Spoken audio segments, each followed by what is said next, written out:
Mic check 1 2, mic check 1 2. What up, what up? It's the AGM podcast, and I go by the name of JC. I'm here with my wonderful co-host, Dorian, a.k.a. Huso, and our lovely queen, Yana Captivates. What up? Got my guy Dre behind the camera lens once again. And this is episode number 8.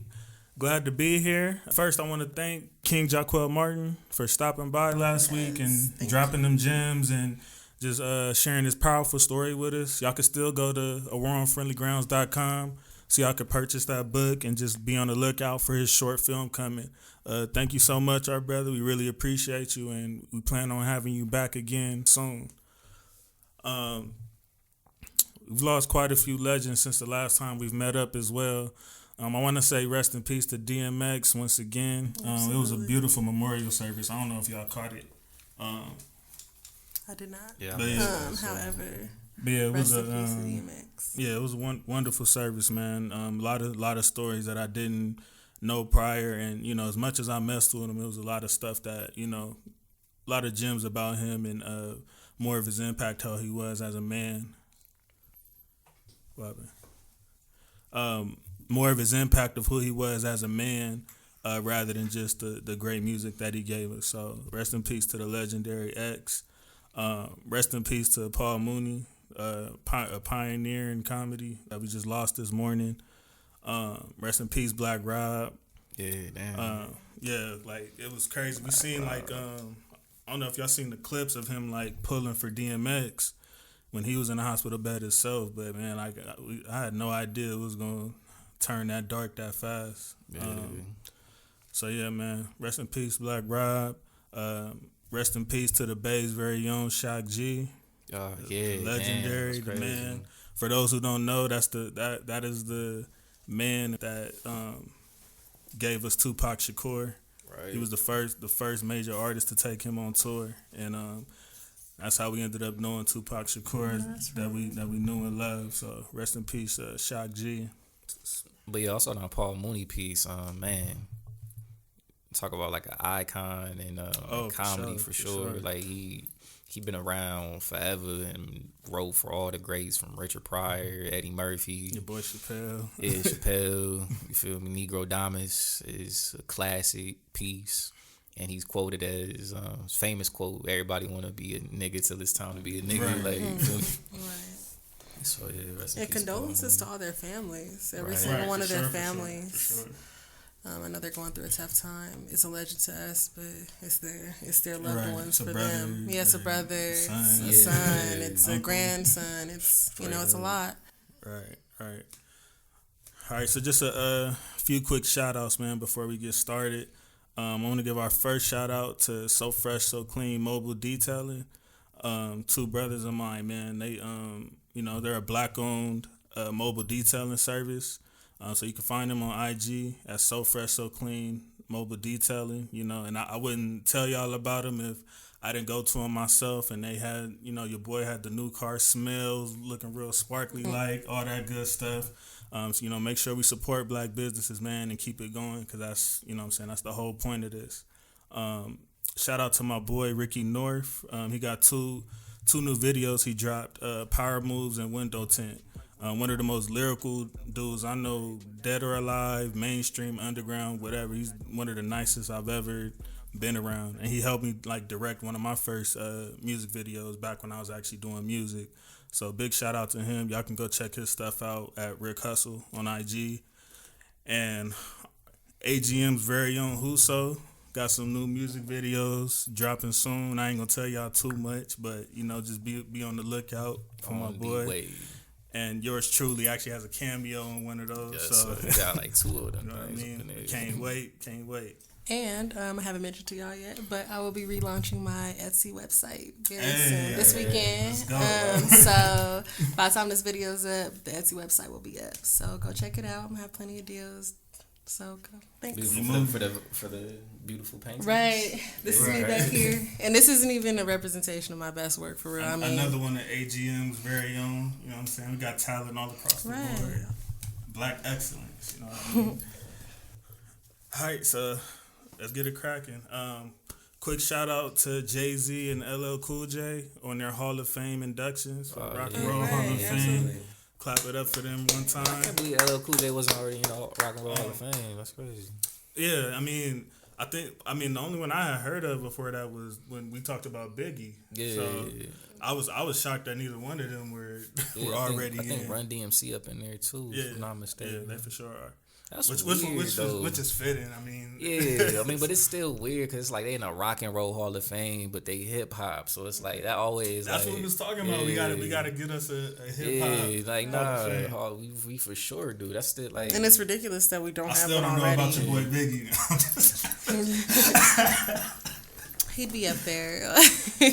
He would be, but we ain't gonna start that again. Right, we're not gonna start up again. We're not gonna start it up again. And then, last but not least, the legendary, the great, late Kobe Bean Bryant was inducted into the Hall of Fame this weekend. That was awesome. Very monumental for us. As you can see, he's representing us every time we turn this camera on and we turn these microphones on. Us all being born and raised in LA County. So I just want us to all, take a moment. Y'all want to start on the more, I guess, sad note or more cheerful note? Let's get the sad shit over. Okay, let's get the sad out the way. I figured y'all would say that. But so I want y'all to talk about where y'all were when y'all found out about the news and how, what was like y'all reaction to it? To Kobe? Yeah.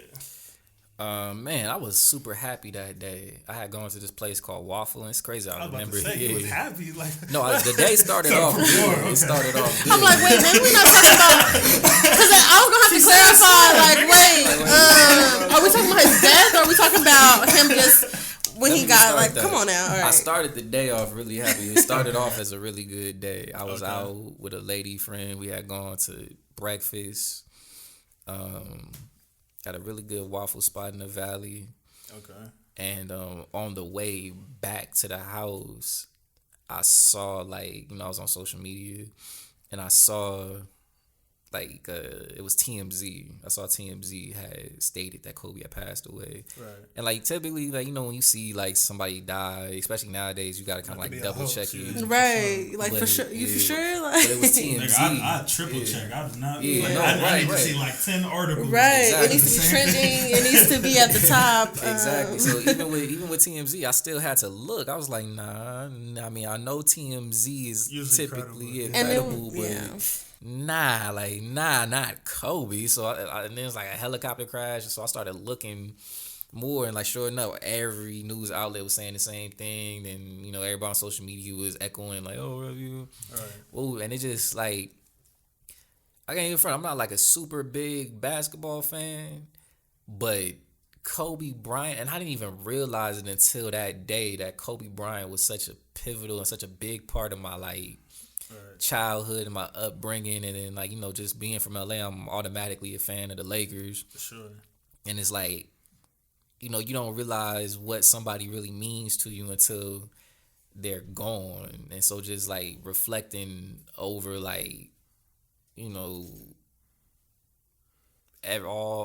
just reflecting over my childhood, just thinking about Kobe Bryant and just how he was there pretty much from the jump of my consciousness, honestly. Right.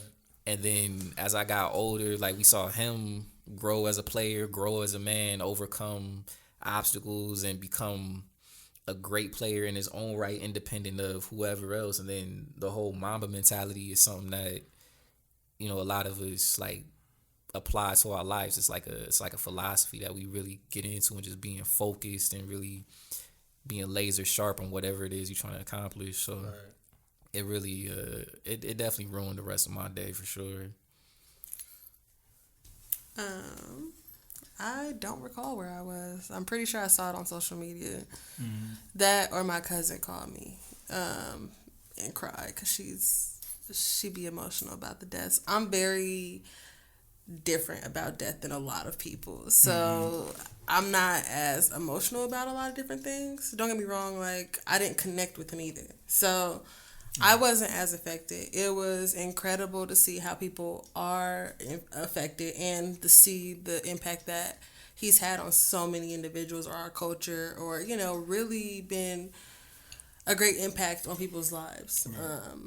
I can't discredit that. I was big into basketball and the Lakers back when I was like, me and my sister were super close because she was a huge Laker fan. So I got to see him in his great prime, like as far as right before he ran the championship, and then they had the parade. My sister went to the parade. I wasn't able to. I was too young, but whatever the case may be, I got to see leading up to that point. I guess I don't know. Like I would think the late 10s, like it would have to be the 2010 era one. So I don't know. It was really dope to kind of get that insight. I've seen how great he is as a player. His work ethic is incredible. Incredibly saddened for his family and the loss that they had, not only him but his daughter as well. Right. And I feel like upon seeing it initially, it's one of those things that sounded outrageous as fuck. Like, it didn't seem like it was real.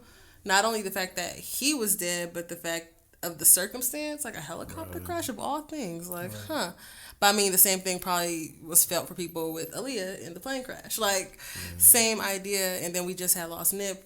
Before that? After? Yeah, that was the toughest part. So it's like, it was definitely a punch in the gut for our culture. Me being personally affected is neither here nor there. I'm just, that's not my place. But condolences to anybody who is missing out on they loved one for real. Because that's hard, regardless. All right. I had it had really hit me in a different way because of how, like, I'm not gonna say involved, but just how close I was to the situation versus the rest of the world. Like, I was actually working a production show like the night before that. I don't remember what the exact show was, but whatever it was, it kept me out there until like 2-3 in the morning. Mm-hmm. So when I was leaving at 2-3 in the morning, it was like super foggy. Like, barely could see. I couldn't see anything. I mean, you guys would know these freeways more than me, but like until I got to the 14, I pretty much couldn't see anything. Like, it was bad. And this is like 2-3 in the morning in that around that same area, where the crash happened. So I get home or whatever, obviously it's super late, so I just crashed, go straight to sleep. And it was one of them days where I didn't get up till probably 12. So I get up at 12 or whatever. Actually, it wasn't even that I got up. People kept like blowing my phone up like nonstop, like kept calling me. So I'm thinking it's just somebody that wants something or somebody trying to bug me or trying to talk. And I just, I was so tired, I didn't feel like getting up to talk. So I just let it keep ringing. But it got to a point where I'm like, okay, something's going on. Like, the way my phone is going off, from the text to the notifications, everything. So I look at my phone, and obviously it's like a bunch of messages down the line. It felt like a dream because I just see like, Kobe died. Did you hear that Kobe died? Kobe died. And it didn't even like look right. Like, that's I heard I think it was Skip Bayless who said you could have asked him about like 10,000 celebrities that if you would have told him there's a celebrity that was going to die the next day, you could have listed like 10,000 of them. And Kobe would have been like at the very bottom of the list. Like, It's not even imaginable to think like a world without Kobe Bryant, especially for me because, similar to what Dorian echoed to my consciousness, I never really known a life without Kobe Bryant being a part of it. Especially me being an LA native, especially me being diehard Laker fan the last 20 plus years. Like, it was just crazy. And then, like, obviously I go do my Googles because that's how I am, period. Like, anytime I hear about anybody dying or just news, period, I don't ever just go off the first article I see. I need to see like at least 5 to 10 of echoing the same things for me to even think that it has some type of merit behind it before I even begin to believe it. And plus, I didn't want to believe it. I was hoping it was false. And then I ended up seeing the news that his daughter might have been on it with him, and that was the part that crushed me more than anything. I'm like, the one that he was so close to and was so connected to, like, you know what I'm saying? Like, it's just, that girl was 13 years old, man. And, it's like, I know her biggest goal was like just to make her dad proud and fulfill his legacy. From how, so many people was always talking about Kobe, like, oh, you got to have a son to carry on the legacy. Mm-hmm. And Kobe was like, nah, I'm good. Like, she got it. You know what I mean? So it's incredibly sad, for one, that, young teenage girl lost her life, but you know that she'll never be able to live out, you know, everything that she aspired to do, and that she's been working pretty much her whole life, which is what made her and her father so close, which he's admitted. You know, so he said that even his older daughters, if they were into basketball the way she was, then he feels like they would have had a much closer relationship. So it's something he took a lot of pride in. So overall, man, I was just, you know, heart was torn apart, saddened, you know what I'm saying? More, like I said, more so than Kobe, like the kids that were on that condolences ride. To the other families that were there, because I do feel for that too. Like, it is unfortunate on their behalf that it was a tragedy that happened with such a Kobe, big celebrity, because their grief got completely overlooked. That's pretty unfortunate. I mean, nobody wants to be ignored or overlooked when it comes to something so big. And I get it, and I'm sure they got some aspect of it, but they're human too. So condolences to the families that were impacted. For sure. Outside of Kobe and his family. D, what's like a memory that you could think of Kobe? Sort of like first thing that comes to mind. One of the main things that come to mind, I don't know what game it was. I don't know if it was the playoffs. I don't know if it was the championship or whatever finals. But there's a clip of Kobe Bryant. He's like on the sideline, I guess, ready to get in the game. He's just looking at the game. And he's just like super focused on the game. But at the same time, like Chris Rock is like right there talking to him. Like trying to get his attention. It's like he's like really it's like as close as we are right now. Chris Rock is sitting there, just like talking to him, trying just, you know, saying something. Chris Rock a funny guy, right? Right. But Kobe, like, Chris Rock don't even exist right now. He's just locked in. And that right there was so like inspiring to me, because it's like that's in order to be great and, you know, really take it to the next level, that's the level of focus that you gotta have. You have to be dialed in. To like just block ability just to block because he not only blocking Chris Rock out, he blocking everything out. You feel me? Like everything except the game out. I feel like that's part of Mamba mentality too. Is just tunnel vision on what your goals are. Period. Yeah. Tunnel vision on what you're focusing on, what your passions are, and what you're trying to achieve. Yep. I would say for me, and I remember exactly what game it was. Game 7 in the 2000 Western Conference Finals. And it was the beginning of that run before that three-peat. Yeah. But we were down, I think, in the fourth quarter to Portland by like 13, 14 points or something like that. And we had like a run to come back and take the lead. But there was this dagger play where Kobe had like crossed Scottie Pippen and then went up and threw an alley-oop to Shaq.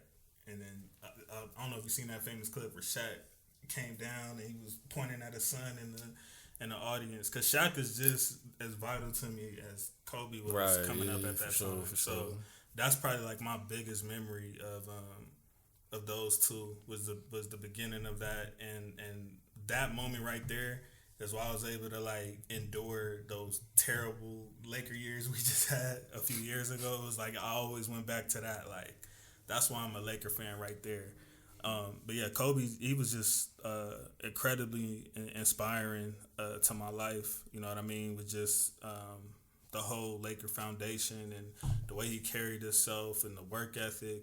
And another reason why it hit me so hard, like Yana mentioned, I was still grieving Nip. LA was still trying to get over Nipsey, and then this happened like less than a year later. So it was just a terrible feeling, man. It's like, damn, like we can't catch a break right now, man. Like, but that's why we have them represented here, because I don't think there's two people from our city that or not from our city, but that represent our city more than those two. Right. So rest in peace, Kobe Bean. Congrats on the Hall of Fame induction. Well deserved. Absolutely. I mean, it's bittersweet that we'll never get to hear that speech. That we won. Happy that his daughter got to accept it for him, though. His wife. Wife, yeah. His daughter got the jacket. Daughter, You're yeah. right. I was like, no, I could have sworn. Well, yeah, that was the night before, and then the next day, his wife and Michael Jordan, Jordan didn't speak, but he like presented the Hall of Fame induction. So yeah, congrats to Kobe Bean, and congrats to everybody we mentioned that was inducted into the Hall of Fame. So Derek Chauvin, F that nigga. All right, I got that out the way. I mean, people pretty much know the story. Rest in peace, George Floyd. Absolutely, always. First off, but I want y'all reactions to the verdict. Let's start with you on this one. Why me? Like, I'm probably the one that's like the least involved with all of this kind of stuff. So, I guess we'll get me out of the way. I thought it was good. People were very happy about it. I thought that was, interesting in some respect, but being objective about things, like, yeah, it's cool. Mm-hmm. Very happy. However, one of how many that, right, like, ooh, right. Not like that. Like, we made enough noise for them to actually do something, but, ooh, there's so many other officers that should have been guilty, that should have been taken off, or not even just stepped down, taking off the force. Right. Like, it's ridiculous, honestly. I don't kudos to George Floyd getting that justice that our culture rallied for over the last year or so. Right. Let's hope Breonna Taylor gets the same justice. Let's hope Dante Wright's people get the same. Did they? Did they not? I'm not even sure. Didn't. No, exactly. Yeah, and it's like, it's the fact that, okay, it finally took in 2021, we got a cop guilty for some shit that was openly seen. Right. When for literally the last 10 years or so, minimum, with social media and all that, it's skyrocketed to where there's so many cops that are still free to live their life and do their thing. Like, I'm lukewarm about it. Like, it is what it is. Yeah, it's like, I mean, cool. Let's indict more people. Like, let's get more guilty verdicts, and then we can rejoice for real, as far as I'm concerned. What you think, dude? I'm not like overjoyed by it at all. I feel like it's what should have happened. Like, he's obviously guilty, so he should be found guilty on all charges. It's a shame that we even have to like celebrate over this, because it's like one out of I don't know how many thousands officers that should have been found guilty. And also just the way the system is, it's like, okay, he's found guilty, but there's appeals. There's he hasn't even really been sentenced. It's a for how long kind of thing. Yeah, so I don't want people to get overjoyed and like feel like, oh, we won just because he got found guilty. It's like, the game not over yet. It's like we a losing team, and we feel like we won the first quarter, or we up right now after being down for so long. But it's like, the system is still the system. Well, y'all want to know why so many black people are celebrating this? I ain't gonna say why, but what it reminds me of is the OJ trial. Yeah, it's like, even though we looked at that as a victory for Johnny, not for OJ, we don't F with OJ. But even though we looked at that as a victory at the time, and we were celebrating at that time, we just felt like at the moment it was just a good sense of security to feel with so much pain and trauma that we deal with. It was like we had that moment to where we could tell white people, now you see how we feel, even if it's just for this split second, to where you just sick to your stomach because we finally got a W on something. It's like, now you see how we feel. And I feel like that was kind of what we echoed with the George Floyd situation. It was like, we know there's so much more work to be done, but just for a second, we can exhale, like, okay, cool. But I also agree with y'all on the fact that, like, it's sad that we were even on the edge of our seats for what it would be, because that should be open shut. Absolutely. It's on video. We clearly see this nigga had his knee on his neck and wasn't following his protocol. That should have been open shut, but we were on the edge of our seats. So I thought that was sad in itself, that we were even like celebrating that, because it's like you said, it should be expected. Yeah. And I feel like it's also that same, it brings about that same type of feeling that was felt when Joe Biden won. Like, oh, lesser of two evils. Oh, finally, you know, Right. oh, you know, our voices are heard. We got what we wanted in theory, but realistically, that didn't change shit. Right. That did not change anything. We still have a white American president who is gonna do white American man shit. Like, right. I mean, president shit. So I mean, I don't think that I understand the celebration.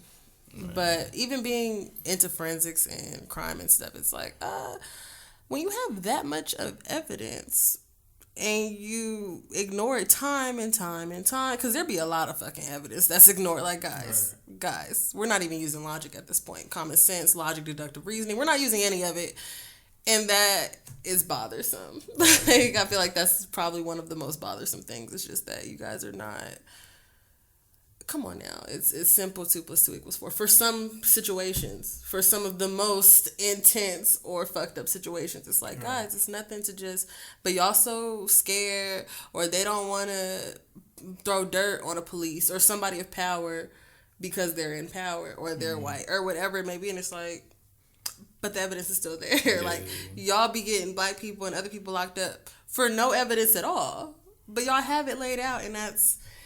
It's the common sense or lack thereof for me. As black people, we just, we've been through a lot, and it's taking its toll. It's taking its toll, and one thing I don't like to see is how emotional we get over like these events, like whether it's Biden or this right here, like it's more of an emotional response than like an actual methodical response, because it's still, at the end of the day, it's still like a system. So there are ways that we should go about it. It's like, okay, he got found guilty, job's not done, you feel me? We still need to stay on whoever politician, DA, president, governor, mayor. We need to stay on their neck until we actually get a result. Because right now it's like, okay, he's guilty, but he could still slip through the cracks. Like, he could still be sentenced to like a year, 2 years, 4 years, 6 months of probation. Like, he get found guilty of 2nd degree murder. That come with like 15 years. They could still give him 5. Too. Like, they could say time served. Like, well, great, all type of stuff. Great segue for the emotional response, because that leads us to this controversial topic. It's very uncomfortable for me, so I'm just gonna say what I'm gonna say, and then y'all could just rebuttal. Okay. With Makiah Bryant, rest in peace, first of all, to this young queen. As far as the emotional responding, I really fear like the decentralization of the things that we bring forth. If every single time something happens, we can't stop and go from a logical perspective before we decide to go in on certain things. And I think this situation was like a perfect case study for that exactly.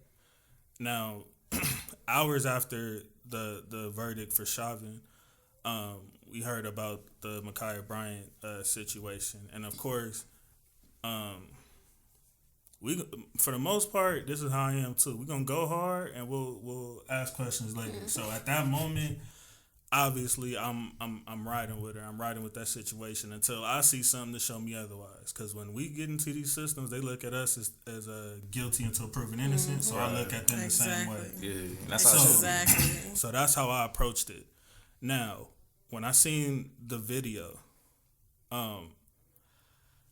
it was just really hard for me to see an angle. Like, I know I see black people say like, oh, like he could have used a taser or so on and so forth, but I couldn't help but see like, y'all forgetting that's another black woman that she was fighting, whether she was grown, whatever, like, through, like, I know they're still investigating that case, so we probably don't know every single detail, but as far as what we know, they're saying that she was grown and Makiah was 16 years old. But even that being the case, a cop pulls up and he sees one woman with a knife in her hand seemingly like she's about to strike another woman right at that point. And I'm not saying that he had to shoot her, but as far as like what I've seen, it's like I don't know why people aren't looking at it as if like he couldn't have been saving her life, because a strike to the face with a knife can be fatal, and even if it's not fatal, it can be life deteriorating. As far as like, you know, she has some crazy scar on her face the rest of her life, or she could be blind. Like, we don't know what could transpire from that. So what my thing is with that is like I really would like to know like how people can look at that and the defense mode just went for her. Like, again, the people bring up the like, oh, like they were coming to jump her, but when he's pulling up, he didn't see any of that. Right. He came up and he seen what he saw, what was a knife to the face. And if y'all want me to be real, the thing that disgusted me more than anything is for her to be 16 years old, all of those adults that were outside and didn't deviate that situation. If you see a cop pull up, the first thing you should do is run straight to your daughter. Disarm her first and foremost. And another thing that people aren't pointing out is while the police pulled up, the daddy's still kicking somebody in the head and like adding to the drama that's already going on instead of trying to deviate it. But then once she got shot, that was when all of a sudden he got her conscious again. Like, she's a girl and all that. But like you didn't go in defense mode. Yeah, like when it comes to black people, we have to carry ourselves a certain way. It's kind of similar to like how women are, where they say like don't wear certain things like if you don't want to get raped. Like, no, you don't want to victim shame. But the thing is, like, you also want to prevent.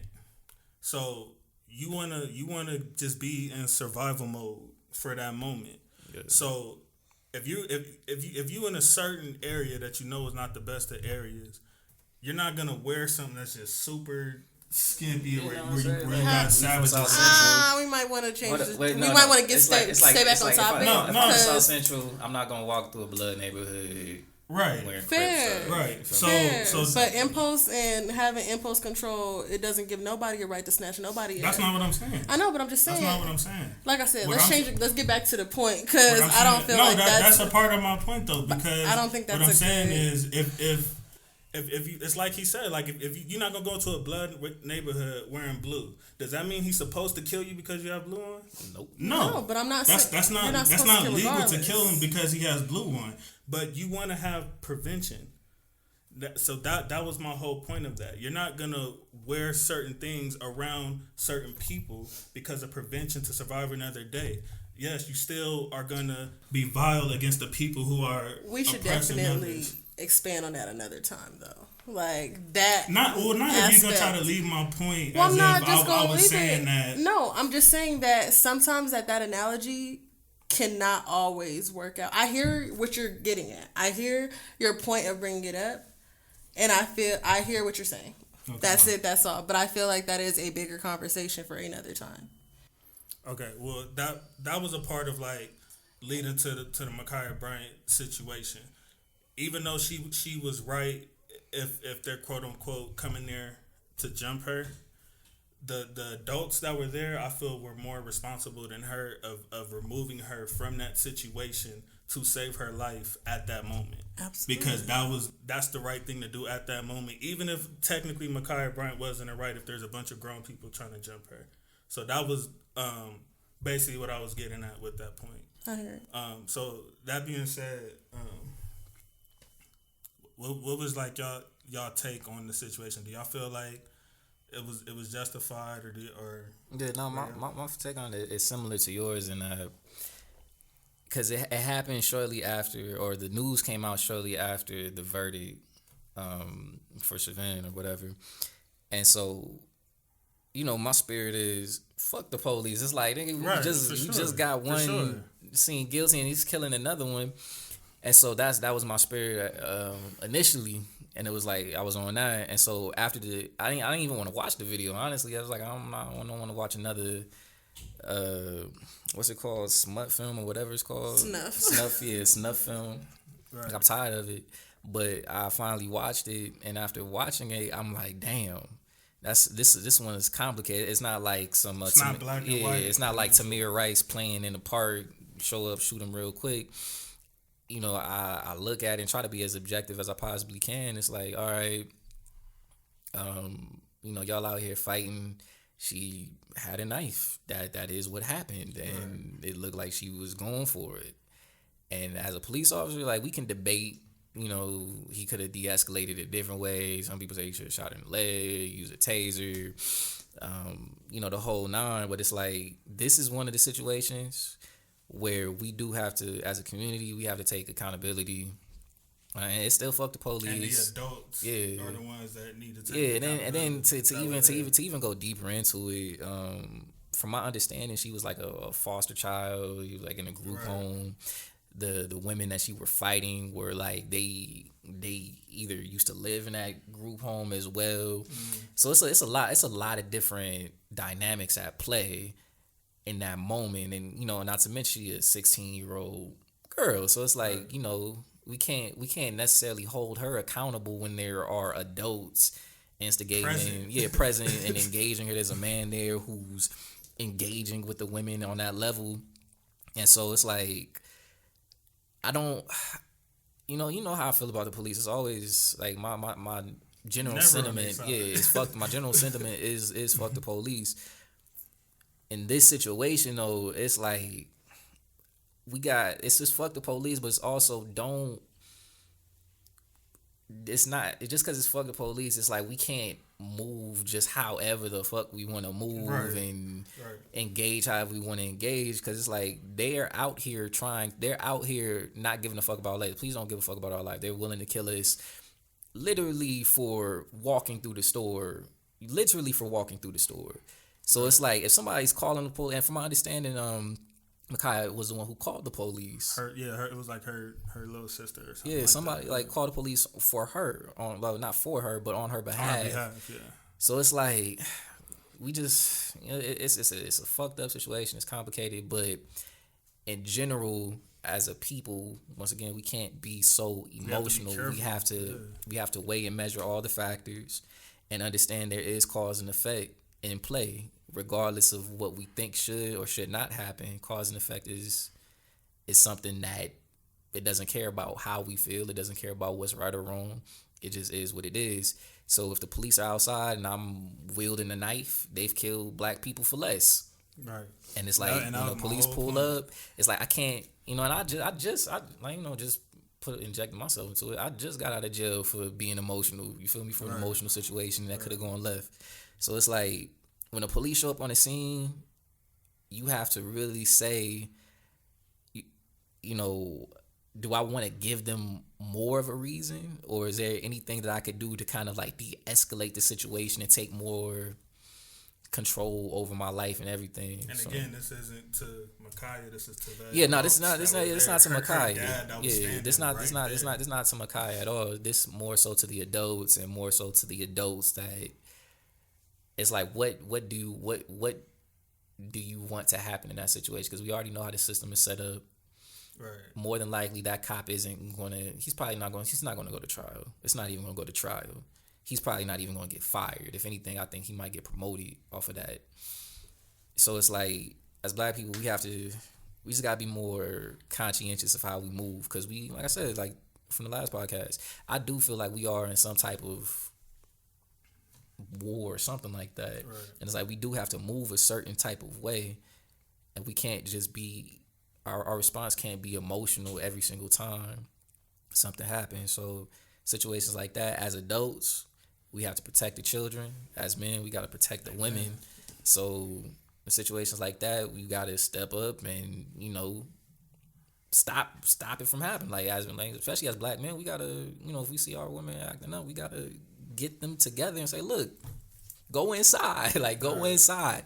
You got a knife? Look, the police is coming. Put the knife down. He's over there. If you're her dad, you have the power to at least go to your daughter. And he over there rolling in the grass, fighting with the women is stupid. Like, out of everybody in that whole situation, I'm most upset at him. 100%. Yeah, that's where all my blame goes. Yeah. That's where all my blame goes. And if y'all wondering like why I'm so emotional about this is because I actually seen some people going as far as to say like the reason people don't care, the reason people aren't being attentive to this or sensitive to Makiah is because it's a black woman that this happened to, versus a black man. But we were standing for George Floyd, and it's like I can't even count how many black women I done stood for. How like you can go down my Facebook profile pictures right now, and it was like mostly you'll see more black women that I had that had some type of police brutality situation that went left than black men. So it's just like the narrative running crazy and all based on what you started with, which is emotion. My reaction was similar to you guys, I'm sure, where what I first heard was 15, 16-year-old girl called the police to help her and got killed. Long story short. Right.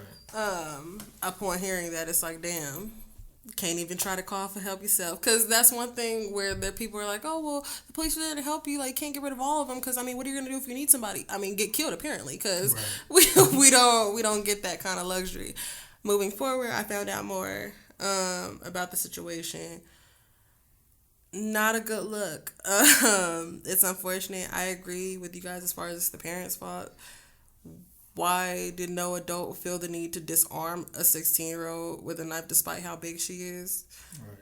I mean, especially if you her parent, y'all are willing to beat children for less with a whooping, call it a whooping. Right. Like, so it's nothing to disarm somebody or get them down so you can. But I feel like that kind of feeds into the cultural thing that black people like to fight for fun. So they enjoy that shit. They enjoy watching it. I enjoy watching it, but part of the problem is that I don't agree with it. Like, that's not the overall problem, but for me, it's like I don't agree with that. Like, for me, fighting is a life or death situation, any situation. But in our culture, let's just catch a fade real quick. Despite what repercussions it may have, don't even think about the fact that you could punch somebody wrong and have them die right then and there, but you were just trying to catch a fade real quick over some dumb shit. Right. For them, they were sitting there watching a fight because, just fight it out. That's what us black people do, right? We just fight, do it. When they saw she had a knife, they should have stepped in, period. Even if you want to get down to, all right, well, fair fight, shit. No weapons involved. Especially when you see a cop car pull up. Especially when you see a cop car. At that point. I mean, like you guys said, a whole grown-ass man is kicking people in the mix. There's even that. Like that whole, y'all just trying to be in the mix and tag team and quote-unquote help who you're standing by. When it comes down to it, it's still, if she did not get killed, she would have got assault or battery or prison or, jail time of some sort. Right. Because she still wouldn't have, she was still wrong. They were both wrong. They all should have gotten some type of charge in that sense because that's what it is. I've been assaulted. I don't fight. I've never been in a fight in my life. I've been assaulted. Mm-hmm. Yeah, like that's just not for fun. If I'm ever in a fight, best believe I'm breaking wrist. I'm cut. It's life or death. Survival of the fittest. Right. So the fact that they were in this state, they're doing shit for play. Even have weapons, because don't forget, like we play with guns and shit like it's not a fucking gun and can't end a life. Yeah. We just be toting that shit around as if it's just the next handbag. Like no, that shit or weapons that kill. Anything can kill if you want to get down to it, but that's not the conversation at hand. But these are actual weapons that are used for these intentions. So why wouldn't you step in? When the cop got caught, of course, I can objectively be like, yeah, still also goes down to stop being so quick to shoot, to kill. However, in a high intensity situation, humans are humans. So they think. At the same time, I can also be like, but cops are trained for this. So they need to not be so quick to be acting rash. Like, I can look at so many different back and forths of it. We've also seen the argument of, like, there's been white people with weapons to charge at cops. Right. And that didn't happen. But my thing is, like, okay, and they should have been shot. Exactly. That's what that means. And that's another thing. Like, you allow somebody to stab somebody else in the face potentially. And, again, we don't know if that's exactly what was going to happen, but based on that video, at the time that he shot, there was literally a knife in the air, like inches away from her face, and we don't know where that would have went. And I've watched a couple debates on this. as far as people pro the police side of it, where it's like, well, a taser, from where he was standing, a taser wouldn't have been as effective. She had coats on. Fair. If it was a rubber bullet, wouldn't have hit a certain area, whatever it may be. Okay, yeah, you could also shot her hand. A hand injury is a hand injury, but it's not your life. That's a cold aim, though. Exactly. And I think about that, too. Like, wait, it's not a video game, and it's not a Western movie. Right. So you don't got that type of aim like that. You're not going to be able to just shoot the knife out of her hand. I get that. That's fair. It's unfortunate that she lost her life. It's an unfortunate situation that she tried to call for help, and it worked against her. However, of course, she is still a minor. It all goes down to the adults around her, period. And the adults around her should not have been on some Fight Club shit. They should have been on some, all right, well, even if we're going to throw a couple blows, let's not involve weapons. Any parent of hers, any guardian of hers, anybody who's cool with her, had the ability and the jurisdiction to disarm her. Period. Without, it doesn't fucking matter if you would have put yourself in risk. It don't matter. That's your people, right? Yeah. Protect your people. Now, you know, even if she was not to die, she can go to jail and prison for attempted murder if this person gets cut the fuck up and disfigured, period. When it comes down to it, we need to stop normalizing and being okay with fighting one. That's something that's not just going to be undone in a year or 8. So that's something as a culture, and I'm a part of the problem. I like watching the fight videos and shit too. We love violence. That's human shit. Mm-hmm. However, as that being good, we need to get boundaries with the shit, period. Boundaries, if nothing else, boundaries. And I think we also need to realize that, like, when it comes to situations, everybody can share blame in a situation. Mm-hmm. It's not like one person is 100% wrong in the situation. It's like we can, you know, I there's parts where I fucked up, there's parts where they fucked up, there's parts where they fucked up, and it's like I do have to be accountable. So in this situation, it's like, yeah, fuck the police, right? But everybody's accountable, right? Yeah, he could have did it differently, but y'all also could have not instigated the situation. And like, we haven't even mentioned the people who was jumping there. Like, that's because we don't even know the shit about that. That's their business. Exactly. But when it comes down to it, all of that could have been avoided. Right, and that's pretty much. And when it comes down to it, it could have. And I hear you. And like I said, I hear you. That was all I was saying. And for me, I got a little sensitive and touchy because I've been a person who was a victim shamer at some point or another. And being a woman, yeah, it's possible. Like, I used to be on that same wave of like, but what weren't you doing that you needed to be doing, or what were you wearing? And then I got a lot more insight from sexual assault victims and people who have been through those type of things, and it definitely gives a different perspective. Also, being somebody who has danced, who, you know, likes to be as free as I want when I want to be, I don't feel that puts me, that makes it okay. And I know that you weren't saying that it's okay. You're just saying being preventative. Sure. Yeah, like my first, if a woman comes to me and says, I got raped, my first thought process isn't going to be, oh, what were you wearing? What were you doing? And you'd be surprised how many people are. My first thought is going to be, damn, what piece of spit did this to you? And unfortunately, that's the only reason I made that distinction, is because that is a common thing. People can't even go to the police I because didn't want it's that like, stench on me, no, because that wasn't what I was saying. I feel you. It's my fault for making it feel like that was the case. In the future, you would talk to somebody about, like, this is what we can do to try to prevent this, because there are sick people out there who don't care about the legality of things. Sure. Murder is illegal, but homicides happen every day. And to even go with your point, if I was to, like I said, go with your point completely, for example, if a woman was to be wearing whatever she wants to wear, but she's in a place where prostitutes are known and she gets solicited or pulled up on by somebody's pimp or whatever, get mistaken by somebody, it's all circumstantial. I get that. I definitely get that. I just, like I said, it got a little touchy for me because I've had to shift that myself. And that's something that, being free and a woman, people love policing what we do. Whether it's what we wear, whether it's how we act, whatever. Right. It's like, it never ends. And being somebody that has danced and, you know, done things like that, it's like, yeah, people are quick to be like, oh, well, don't have 6-inch heels and don't like, wait. So don't act myself or do what I want to do as a human. You know, the free will that we have, the little bit of free will we got. Don't do that. because other people don't got impulse control, and other people think it's okay to just snatch you up off the street and shit like that. But I wasn't trying to make it seem like you follow those views or nothing. So sorry for that miscommunication. So, but we all agree, Makiah Bryant's parents are the ones that failed her. Yeah, absolutely. More so than anybody else. All the adults there failed her. Every single solitary adult. This is probably one of the few times that the cop isn't completely at fault. Like one of the few. And that's all I'm saying is we have to be careful of just putting anything. You can't put that with George Floyd. You can't put that with Trayvon Martin. Or Dante Wright or none of that. That's just like a tragic situation. And if there is somebody to blame for that, it's a much broader conversation than just what took place at that moment. That was probably one of the more complex viral deaths that came up, where it's like people, because of the wave that we're on, everybody wants to blame the cops and stuff, but realistically, it's an easy target and understandably so. Absolutely, with things being how they are today. Like I said, we guilty until proven innocent for them. Same way they do us. And I feel like this was a good example, if nothing else, a good learning lesson for everything circumstantial.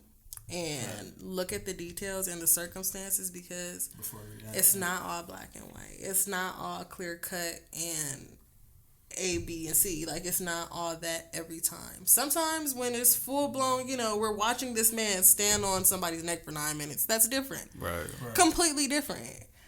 There's not many circumstantial shit you can wiggle your way out of. That's something else. It's like every situation is different. There's different dynamics in play. So I do hate when like the narrative is like, oh, because she's black or because she's a black woman, y'all not stepping up. It's like, it's not the same. Young black, not the same thing. Regardless, I can't tell you how much money and how much time I've invested into Sandra Bland's case, even up until this day, when people aren't even talking about it anymore.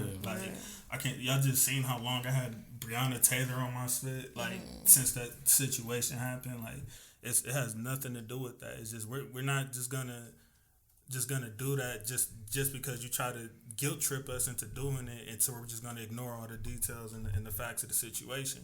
If anything, we're blaming another black man for the situation. It don't tell me that. We obviously don't know what would have happened, but you got a knife, you swinging it. Another black woman would have got hurt. That was my thing too. Like, so what about? And even though they was fighting with whatever, like, it don't necessarily mean somebody deserved to die. And that's the thing. Like, nobody had to die. But moving forward, or even before that, nobody had to. It didn't have to get to that point. If there was no knife involved, to an extent, there should have been no reason. Be on that side. It would be no reason to have the police called. Right. As far as I'm concerned, if there was no knife involved, there would be no reason to have the police called, because they just fighting, right? They just duking it out. They just doing what they got to do.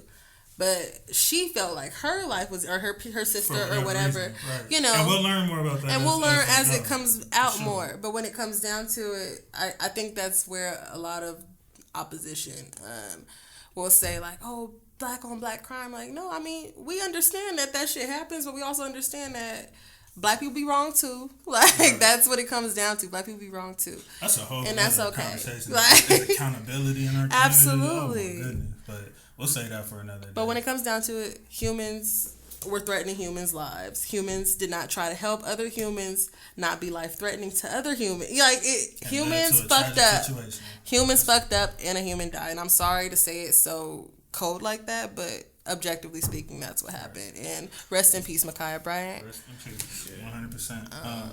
Yeah. All right, so we switch gears a little bit. Did y'all see the video of Kamala Harris saying America's not a racist country?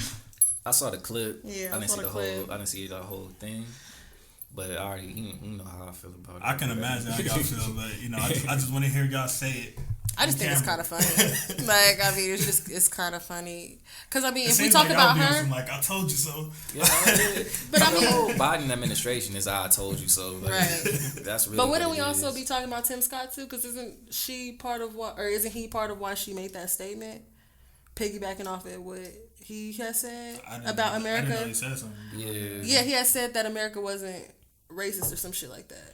Well, I mean, you still echoed it, so I mean, exactly. But I think that But it's funny because for that Tim Scott, he had previously talked about a couple of different times about being racially profiled and being pulled over 7 times for no reason, or seemingly no reason, and being looked at by cops because of simply his skin color. Mm-hmm. And it's funny that he would turn around and say, "But America's not racist." And then she came and echoed it. It's because of position though. Absolutely. Like if I was to say right now, all hail Hitler, and then LeBron James retweets it, who's gonna get the flag? Me or LeBron James? Naturally. So and it would be deservingly so. Like you agree with the sentiment, so you got to take what comes with that. So. Yeah, she fucked up there. I think she's a clown. Like I think they're both like. It took me back to what Dorian said on one of the earlier episodes when we was talking about her.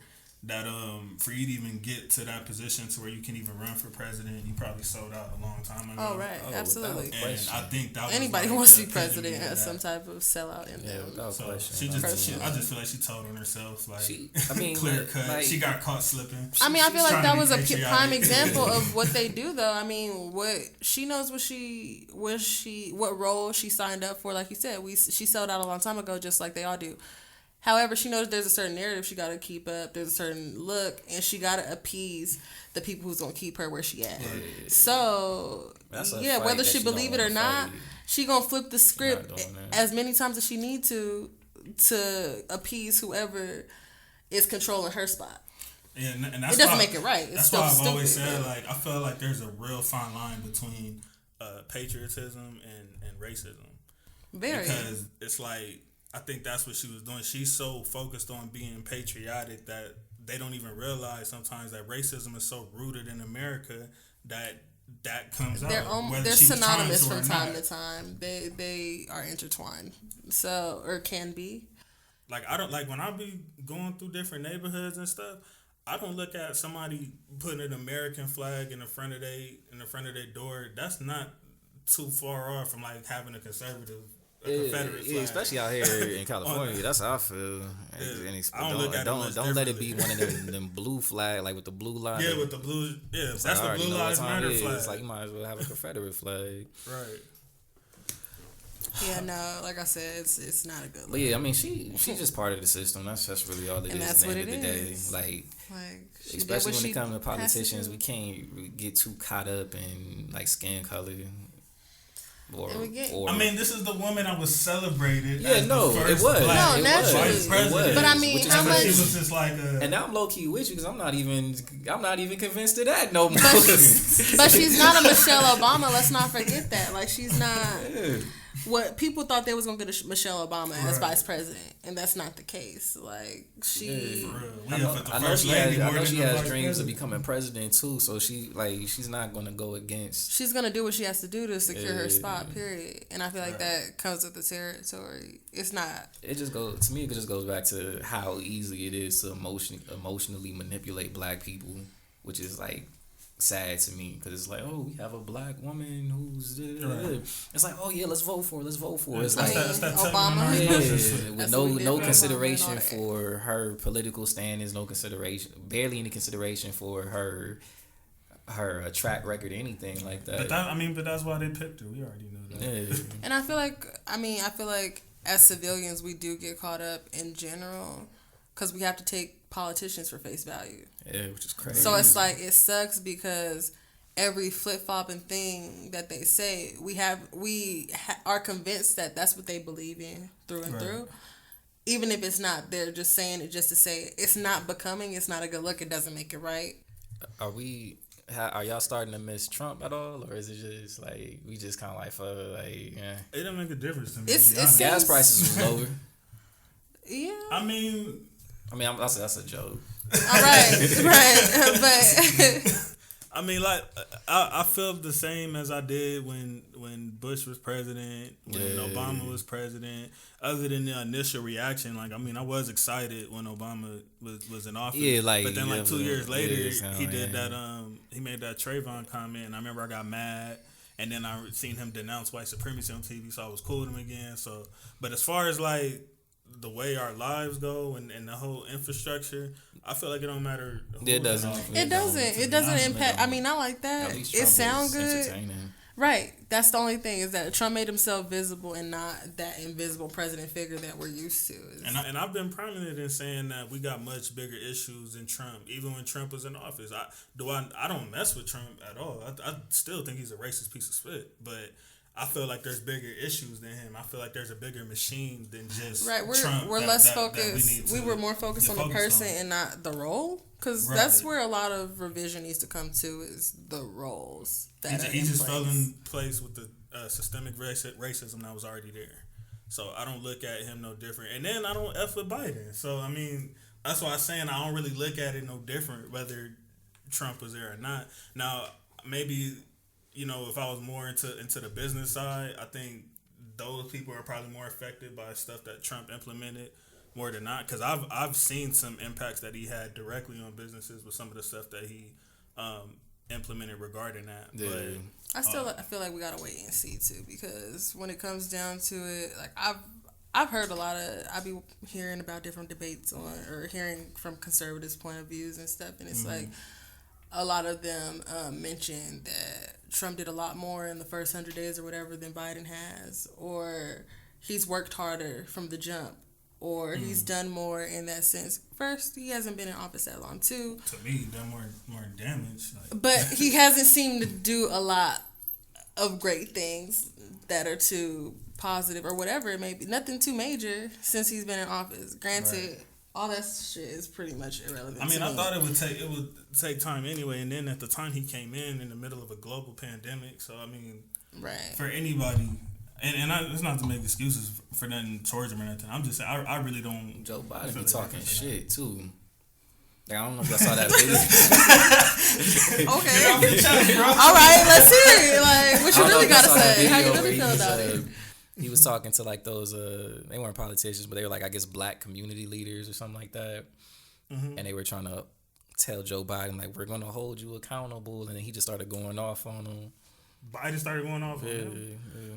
But that's just that when they get too comfortable and getting beside themselves. I feel like that's something that we gave him. Yeah, so I think another part of the problem too, personally, is that everybody's so fucking old. We on TV crying and shit because he president, as if we just got some sort of liberation. Like that. That was disgusting. I just want black people. So of course he gonna feel that comfortable. It doesn't matter which white man, black man.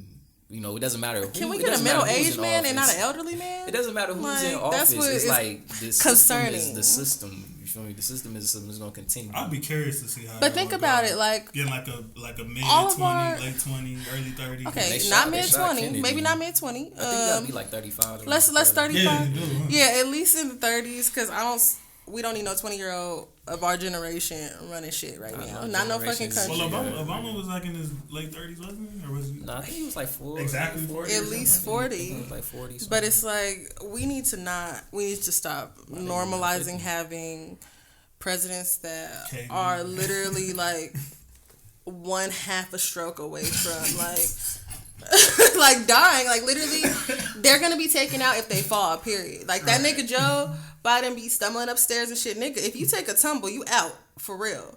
You gonna break a hip. Once that hip go, it's downhill from there because you're people old. don't realize Trump just as old as I know, nigga, but he's not exempt from it. They all need to stop being like we need to stop. Elderly old man who like was stuck in his way. I mean, not to mention like the crime bill and all that other shit. Like I really don't understand black people's support for Joe Biden or whatsoever. Like to celebrate him over Trump. Because Trump was so flagrant, we'd rather have like somebody that I guess hides it. And I say we just as a community. I'm not saying me, but we'd rather have somebody who hides the racism, makes you feel good, rather than somebody who's blatant and out there with it, which is what I prefer. So I know not to F with you. Like thank you for that keeping is one it real. Thing like about Trump is that he made it very clear whether or not you wanted to be there, like whether or not you wanted to support him or not. He made it very easy for you to be like, all right, this person is not for me, or this person aligns with everything I believe in. And with Biden, first of all, I would also like for us to have a president that is young enough to not showed the signs of early dementia and Alzheimer's in a simple press conference. No, because I've seen a couple of this nigga Joe Biden's shit of him trying to address people, and it's like, my nigga, you don't even know what you're talking about for real. Like, you can't stay on topic. Like, you don't know. Or, Bush used to if you wasn't old, then you high, and I don't get it. They would ask this nigga Bush a question. He'll answer with something that don't got nothing to do with nothing of that question they just asked. Like, nigga, are we even in the same place right now? That's how it be. Like, y'all, you taking a whole nother interview, huh? Like, you got an earpiece in or something, answering whole other questions. I don't like it. All right, so I don't know how much I've been following Dr. Dre and his nasty divorce that he's been dealing with. It's none of my business. It isn't, but we got something we're gonna segue into. That's like a more broader conversation with that. But just to give a quick summary, he I guess his wife filed for divorce and then requested $2 million a month and spousal support and lawyer fees and all of that temporarily. Everybody told her she crazy as hell, whatever. And then she basically told the courts, like, there's no prenup in place, so this should be real easy, split down the middle. I should get $500 million, and that's the end of it. And then Dre came back and said, if you ain't no punk, holla, we won't prenup. So apparently he did have a prenup in line. And she's claiming that, she signed it under duress and blah. But this is just like we see this so much. That's our only defense. We see this so much, like, especially with these multi-millionaires who are just like ingrained in American history to where they get a divorce. Like I think like 2 of the top 3 richest women in the world is because of a divorce settlement. So I just wanted to bring up the topic, like, how y'all feel about prenups in general. I know for a fact if I we're gonna ask the sexist guy if I get rich before I get married, I'm for sure having my lady sign a prenup. It's not even gonna be a question. If I choose to get married for whatever reason after I get rich, I'm for sure having to sign a prenup. And I think every man should, if he has I think men who aren't wealthy should probably sign a prenup more so than rich men, because half of, like Chris Rock said, half of I don't know, let's say half of 40 mil, you still got 20 million, like you still good. But half of you got 50,000 or 60,000, that's only 30,000. Like, you gotta get another job. Somebody gotta die. That's what he said. He said somebody might have to die. And even still, prenups aren't like ironclad. They're not like 100% fail safe. So it's like it's still gonna be a fight. Right. But especially in today's time with because originally, I believe divorce court was the precedents were set in place when women didn't earn an income or nothing close to what they earn today. So back in the day when women couldn't work, right? So it's give her half. It's you got to give her half because she wasn't working. But it's carried on in the 2021. Exactly. And so it's nah, she can go get it herself. She don't need me. She can go get it herself. That makes so much. I never even thought about that because I was always curious as to why the courts are so. How is this even a thing? Yeah, you're Dr. alimony, Dre, spousal support, you're Kobe all Bryant, that. Yeah, you're Drake, you're whoever you are, and you've amassed this multi-million, sometimes multi-billion-dollar brand, and because she's become accustomed to the life, right, you have to pay this woman for basically for the rest of her life. Or until she becomes the richest woman in the world or whatever. I never really understood that, but that actually makes sense as to why it was put in place. Now but it's just times have changed. But that hasn't. Right. It hasn't caught up. And the courts are usually slow like that to actually change because so much of the court system is based off of past court cases that they rarely update it. But to bring balance to it, I guess and this is independent of the Dre situation. I feel like Dre was already Dr. Dre when he met his wife, but he wasn't a billionaire. He wasn't a billionaire. Yeah, he wasn't a billionaire. But I do feel if you come together with somebody and you haven't ascended economically yet, and they rock out with you through the ups, through the downs, and they help you out, they hold you down. She, doing whatever she does for you to make your life better and to help you get to where you're going to, or however, whatever it is, and you get rich and y'all want to break up, then yeah, I do feel like she should get a good portion of that. Oh, I'm shocked to hear you say that. Yeah, I do. That's I honestly do feel like if she was with you from. Who are you? What have you done with who? No. I think that's fair. If she was rocking out with you when you was broke and you got rich and together, and then like you think she deserves $500 million though? That's a lot of money. Out of $1 billion? I can't. It's hard to put a number on it, but I'll put it to you like this: if let's say that was a girl that you got when you was broke. Wait a minute, time out. Because I didn't expect you to have this take. Like, yeah. Okay. Why does she deserve? Let's start there. Why? Okay. Yeah. Let's think about that. Why would she deserve $500 million? I don't know. I can't defend that. Yeah, I have absolutely no. There's no basis. Like what chord did she strike? What instrument did she contribute to Still Dre? She might have put them on to like, babe, you should start. You know what you should do? You should start a headphones company or something like that. Like, I don't know, shit. So because you tell somebody they should start a headphone company, I'm just shooting in the dark right now. If I'm being perfectly honest with you, she doesn't deserve. Like, if it was up to me, if I was a judge, I'd be like, hit her off with 20. And disclaimer, call it a day. This is just in general because I don't care what she takes from Dre, because I'm not a fan of Dre as a man.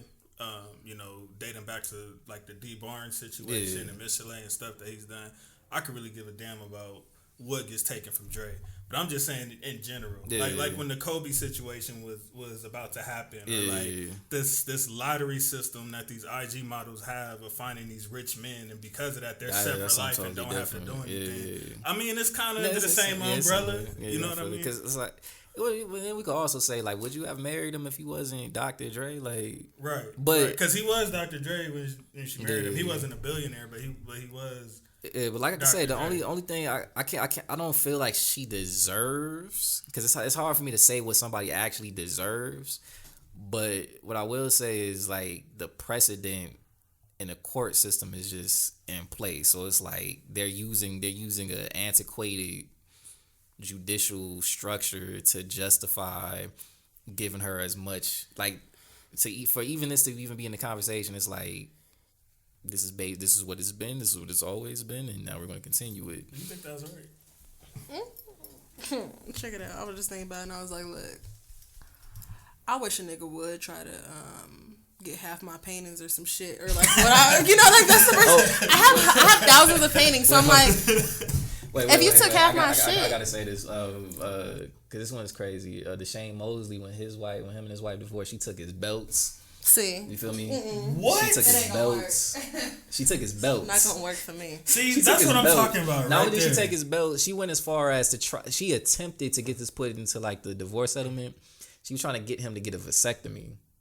You feel me? Like some shit like that. But she took his belts. And when you said the painting thing, it made me think about it. It's like, what the fuck? How you gonna take a nigga's belts? But that was the same analogy I was saying. Like, what vocal cord? What did you contribute to Chronic 2001? Like, what did you contribute to the documentary? What did you contribute to Get Rich or Die Trying? Why do you deserve any of that piece of money? She not cooking. Now, check it out. Check it out though. See, I get big. So I'm a celebrity. I make money.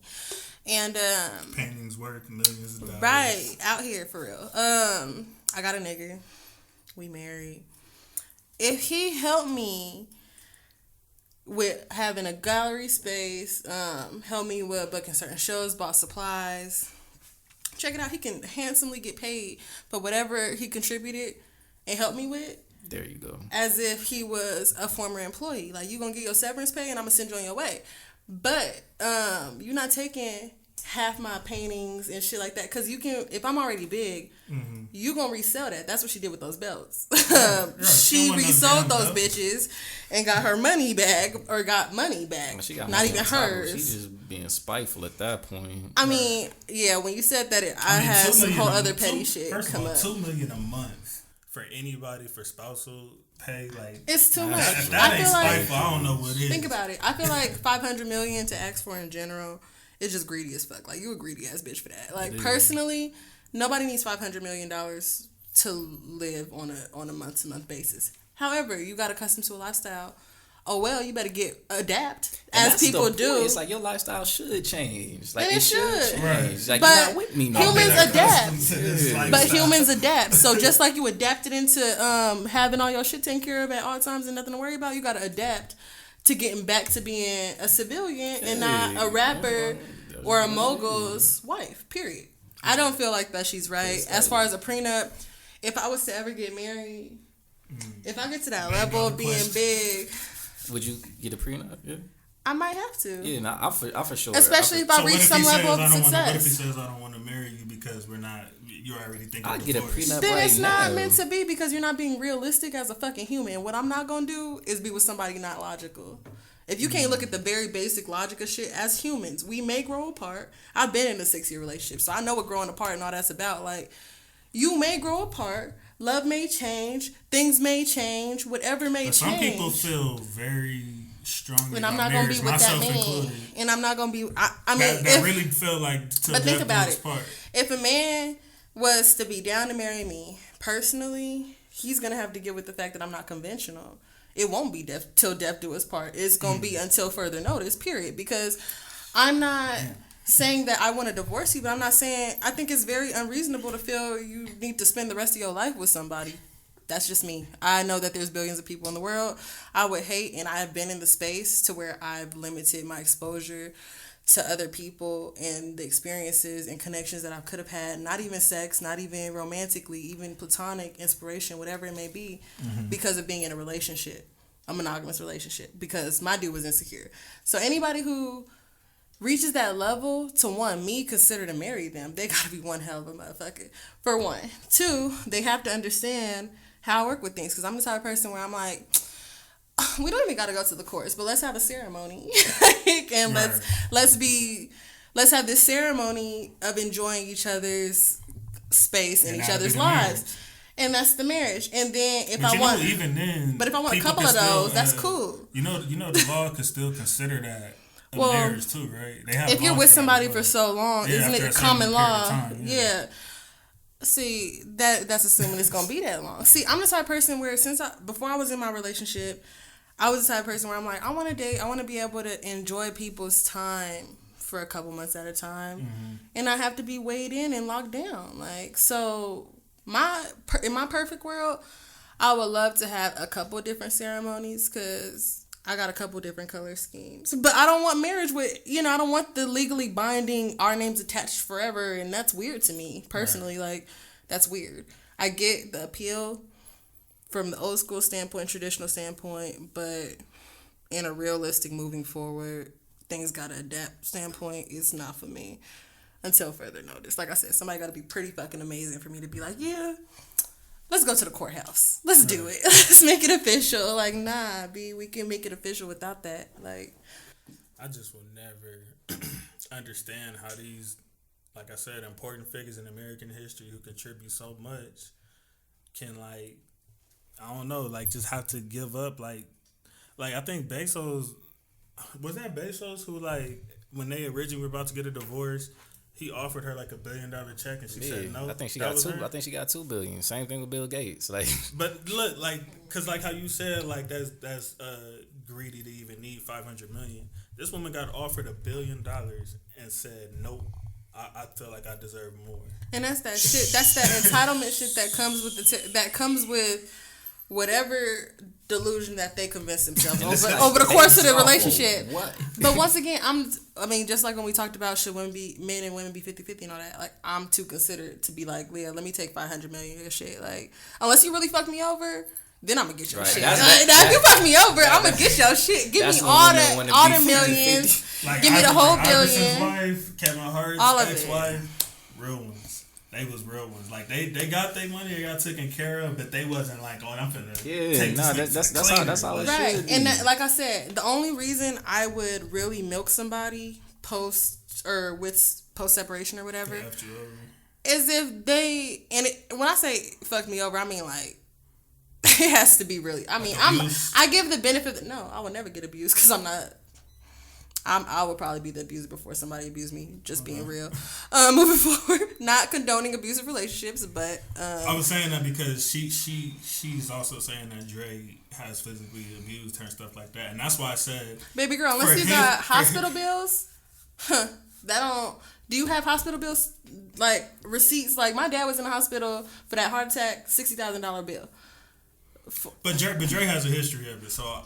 Okay, I believe it. That's fair, and I'm not saying I'm not questioning her credibility. Sorry for him. I'm as just far saying as general. that, but as far as costs related to that claim, I feel like you would need some type of receipt with something like that. Because if you're asking for payment you're saying for the money needs damages to match up for that, or something. Oh well, what I was saying is, if you've been abused by somebody and you just like scoring, and you just like, man, F this nigga, I'm finna just try to take him for everything he got because he treated me so bad. Like I said, it depends on. That's what I was speaking to. Everything's circumstantial. So for me.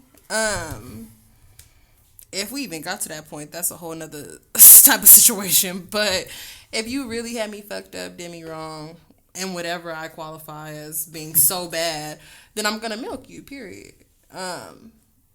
That's kind of, I get that aspect of it. I get that because now you paying. I mean, if we getting down to it, you paying for therapy sessions for the rest of my life. So thank you. Like, you gotta pay for that. It's gonna average at least if I go once a week every month for the rest of my life, it's gonna add up, sweetie. So I'm gonna need that. But you also seem like if you was married to Jerry and then they were like, okay, we got $300 million check for you right now, you'd just be like, F it. Like, but you gotta remember it's lawyers and. And that's the thing too, like, yeah, you gotta factor in how much, because that's taxes. Like, thank you, because I was about to say that's like winning game show money and not factoring the taxes. You're not gonna get that whole $10,000, baby. You gonna get, I don't know how much they make after taxes actually, but they're gonna tax you 30% out the gate. Even 40%. Man, you know see, what that's that shit. Like if you win like a brand new car, you know you gotta pay the taxes on that car before they give you the car. Yeah. But it's free. What? It always bothered me just the whole taxes, even with the lottery and everything. Like everything has hella taxes to it. It's like, wait, but you don't even know what you're winning for real. Honestly, when it comes down to it, how much are you really winning? And sure, it may be more than what you had, but is it worth it? I don't know, because now you got a whole nother bill to take care of for the rest of time until further notice. See, people don't. But we talking about game shows now. What's the next topic? Dorian gonna take it from here on this one. All right, Kid Cudi, and we just. I was highlighting. You just finished defending him, by the way. I don't know if you remember on episode 5. Yeah, I did. You literally just finished defending. Yeah, you wasn't happy about that. My feelings towards Kid Cudi haven't changed. He's a pivotal in the music sector for sure. Well, tell the people what you're talking about first of all. All right, so I don't know how long was it ago, like a month ago, man. Yeah, probably. Kid Cudi was on Saturday Night Live performing in a dress. That's such a new epidemic, Dorian, a black man in a dress. No, I'm laughing because I remember his responses to it. Like, he really didn't like that. From my position, I do feel like there is some push. I don't know where or who's behind it or what it is, but there's a push to see black men in less than masculine frames and positioning. Mm-hmm. You feel me? And depending on how deep you want to go with it, we can take it all the way back to slavery. You feel me? Buck breaking. Yeah, buck breaking and all that. But and then if we want to get the other side of the argument, people say, well, it's an article of clothing. It technically has no gender assigned to it, so you should be able to wear what you want to wear. And then if we want to get into that's like that kilt argument. Yeah, same. I mean, yeah. And if we want to get into Kid Cudi's reasoning, he was like, "Oh, I was celebrating Kurt Cobain." But the way I feel about it is like, nigga, stop wearing a dress. Like I don't get it. As a black man, I pride myself on being strong. Like we have to be strong. I feel like a large reason our communities are in the condition that they're in is because we're not stepping up to the plate and being the men that we're supposed to be across the board. I get, and I'm pretty open-minded with a lot of things, and so I'm not even really tripping on them wearing I'm not tripping on dudes. If you want to wear a dress, wear a dress. I'm not about to run down on you and be like, "Why are you wearing a dress?" Like, nigga, do what you do. But to me, it's a broader thing. It's like why are we even celebrating Kid Cudi wearing a dress? Like why is that news? Why is it every time black men are just like, oh, we gotta. So you don't have an issue with it. You just you don't like the fact that it's like it's pushed down and celebrated. Yeah, I feel like if wearing a dress isn't a big deal, then why when a black man wears a dress it's a big deal? Like why? Like you feel what I'm saying? Like and I remember when Dave Chappelle went to Oprah, or was it Oprah? Yeah, he went to Oprah. Where he talked about like how they were like on Blue Street, they were trying to force him to act like a prostitute and wear a dress, and he basically was like firm and adamant, like no, like y'all can send whoever y'all want. Yeah. Keep trying to come back. I'm not doing it. And he said that was when he realized like most of his peers that he came up with all had to wear a dress at some point. And then.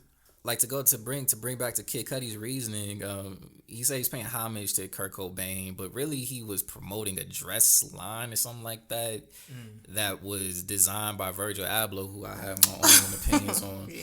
But anybody who like even knows anything, even knows a little bit about Kurt Cobain and his general sentiments, he would have hated that shit. Like Kurt Cobain was really anti-material, anti-corporism, establishment and all that shit. So it's like you promoting a dress line designed by Virgil Abloh, who's like arguably, I don't even know how I would frame Virgil, but he's really, I'll just say he's interesting. Yeah, that's the best way to put it. Like he's very. So how do you feel about like the characters, like I was gonna say skits. How do you feel about content creator skits who like, how you feel about who wear wigs and wear dresses and put on personas? I think it's all goofy. Like in that sense, it's comedy. You feel me? So comedy, like being a satire, things like Cudi, that. You a rapper, nigga. You ain't allowed to. But there's a difference between it's like I'm doing this as a joke, which I still don't like all the way. It's kind of like whatever. But it's like. Then there's a certain narrative like I'm gonna wear a dress because we should be able to wear dresses, or I should be able to get my fingernails painted. Like, y'all remember when Jada Smith wore a skirt or a dress or whatever? I didn't like that. I remember that. Same thing with him, and it's like the narrative is like, it's not like it's just clothing and we could wear it. Which if we want to get to our highest level of reasoning and thinking, then we can objectively say most objective reasoning. Yeah, it's like yes, he was saying like he said his thing was like. He was trying to be on some like I guess free thinker type stuff. Yeah. Like who told us that men have to wear jeans and a shirt, and who told us that women have to wear a dress? He's like I might be as smart as them, and I don't. I see what the fuck he was attempting to convey. I don't give a damn what he does. Personally, I was seeing Dorian's post and was busting the fuck because I'm like, yeah, I know he don't like this shit. And then you voicing you don't like this shit, and I'm like, yeah, I get your point of view. Right? Like like don't put him out there like that. Don't put him out there like that. Get a Twitter. Be on Twitter, and then people can follow you there. Follow me on Facebook. But yeah, I wasn't too bothered by it. I mean, I was with a bisexual, biracial dude for that time period in my relationship. And when we were best friends, like, he had a few different fashion things that were phases, like wearing skirts on his head and shit. And it was funny. And it's like, do you, my nigga? Like, do what you gotta do you. But it wasn't feminine. It wasn't, I don't know. It was one of those things where it's just like, whatever, I guess. Like, you're just being quirky or weird in high school. So, sure, you can get that pass. As a grown adult, him wearing a dress, I feel like he was just trying to ruffle some feathers and, like you said, promote the dress line. Yeah, like, for me personally, seeing him in it is like, oh. Well, do you feel like there's an agenda behind black men wearing dresses in the media? Not particularly. Or I can feel not particularly, or I can feel like, yeah, everything has an agenda to everything, because that's literally what media is perpetuating one idea or thought or another. And knowing the psychology of media, the psychology of brands, the psychology of grocery stores, like, that shit is real. So it's inherent anyways. It's gonna happen regardless. Yeah, there's a much more normalization of being gay, trans, whatever.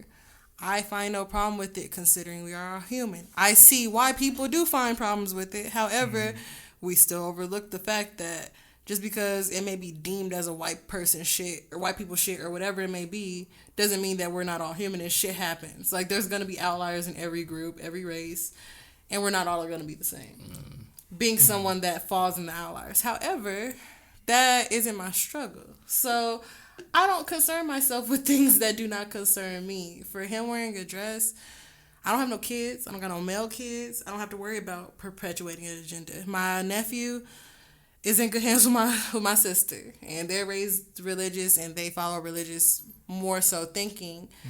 So he's gonna be more masculine or whatever it may be. Well, I've backed off more so in recent years. Like I used to really heavily be on like what Dorian's on, and probably worse, probably a lot more harsh. But I feel like in recent years, I think I don't know if the world is starting to change me, but I feel like just me seeing it so normalized, and then having like, I ain't gonna put my own blast, but just people around me that's close to me that's came out in recent years and stuff like that. And because I do feel like I've been more proactive in a lot of other struggles within the Black community, even though I still feel like that's one of them trying to emasculate our image as Black men, which is like I said earlier, very similar to the buck breaking tactic that they had. So I mean, I don't know, I'm not a fan of it, but I feel like unsubconsciously I've kind of like normalized it in my brain too, like whatever. I just think it's silly, like how they It's like I feel like it's not worth me. Like they make it a thing. It's like, okay, he wore a dress. It's not like he did anything great or like did anything. He didn't really even do anything worth speaking of. It's like, okay, nigga wore a dress on TV. Like we seen it before. Why is it like being promoted? And I just look at it as like a collective thing. Just like it's just not strong Black man shit in my opinion.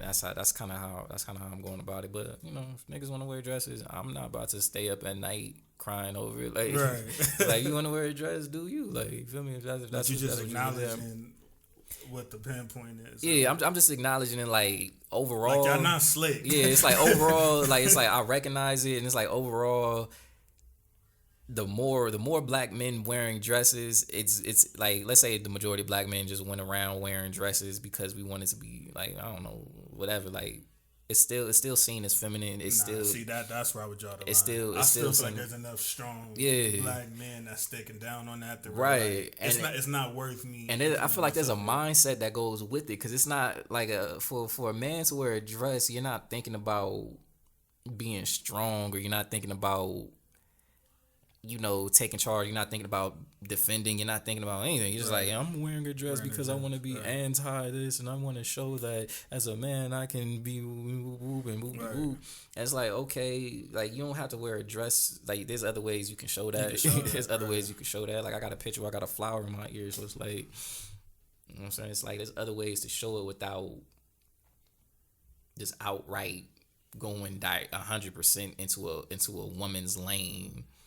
Which is weird to me. It's like that's far into that direction if that's what you're trying to explain to people. All right. So Nick Cannon got Wildin' Out back after a whole apology tour. He went on like a damn near year apology tour after the comments that he made in order to get his show back. He also got some other people in trouble, NFL players and NBA players and all kind of stuff. Based on making some quote unquote hurtful comments when it came to Jews. So I'm not here to like debate whether they were hurtful or not, because that's not my place. I'm not, I guess, quote unquote Jewish, so I can't speak to that through and through. But what I do know is for a certain demographic that's supposed to be oppressed, they were able to slide the rug from under one of the most powerful Black men in the entertainment industry. and they hold so many positions of power in the entertainment industry. And I noticed from working in the entertainment industry that a lot of them are Jewish. That's, you know, like the backbone of keeping it going. Even a lot of the stuff regarding black culture. They're like, you can find a rich Jewish person somewhere along the line that's really hip hop controlling what's going. Hip hop, black comedy, whatever. NBA, NFL, all the stuff that we help run. They're able to pull the rug from under you. Just music in general. But then, like, when stuff like this happen, they try to equate it to what our struggle is as African Americans. But again, one of the most powerful men in the music industry, in the entertainment industry, who's provided as many opportunities for black people as I could think of, he just had to go on an apology tour just to get his show back. And even when the black community was willing to ride with him and band behind him, you know, and he still decided that was the route he wanted to go. So I'll start with this, like, because I know there's different ways to fight. So do y'all feel like he should have apologized, or do y'all feel he should have, like, stood on what he said he believed in and just went for it? Like I said, I love seeing, like, people stand up, and like, I love black men seeing them stand up on, like, they square and be like, this is what it is, this is what I'm about, I'm not moving. And I feel powerfully about this, and so I'm willing to live and die by it. But I understand, like, as a man in his position, I'm not in his position. I can't totally critique everything that he got going on. There's things that he got to consider. There's people that he got to take care of. There's a lot of things in play for him. Right. So he has to move. He has to move how he has to move, and I can't judge him for anything that he did concerning that situation. You know, I follow Nick Cannon a little bit, so in general, I feel like I recognize where his heart is or what his sentiment is. Okay. And so I feel like we should definitely still support Nick Cannon, and we shouldn't go too hard on him for anything. Just recognize what it is, though. Recognize what it is, because that's a real dynamic in play, like the ADL and, like, any type of criticism of anything concerning Jew, anything in a negative fashion, they're gonna come down on you. It's protected. It's so funny. I mean, it's kind of funny though. Like, dang. I mean, I probably shouldn't say it because it's we don't got no sponsors yet. right. Unpopular opinion. Holocaust was terrible. Completely understand. But one major event doesn't trump, like, hundreds of years of continuous to modern day 2021 abuse and neglect and distaste for our literal existence. So no, sorry, not sorry. The Holocaust, like I said, was one event. Yeah, there was millions of people lost.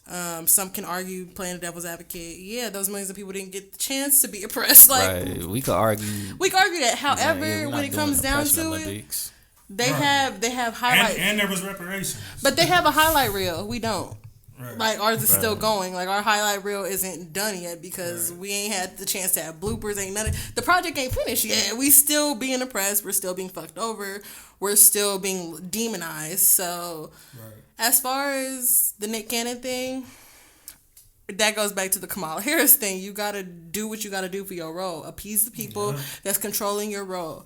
He did what he had to do. I don't find him wrong for that. I mean, yeah. But I think he has his heart is in the right place. Exactly. Absolutely. I wouldn't say that. No, the distinction is that their intentions, absolutely. But the general aspect of what they did is appease who they needed to appease to make sure that they still had their role as is. Yep. For him, he had to do what he had to do. Not only is his longevity and his livelihood in the industry at stake, his money's at stake. He employs scores of people that their money, that are us, their money's at stake. On top of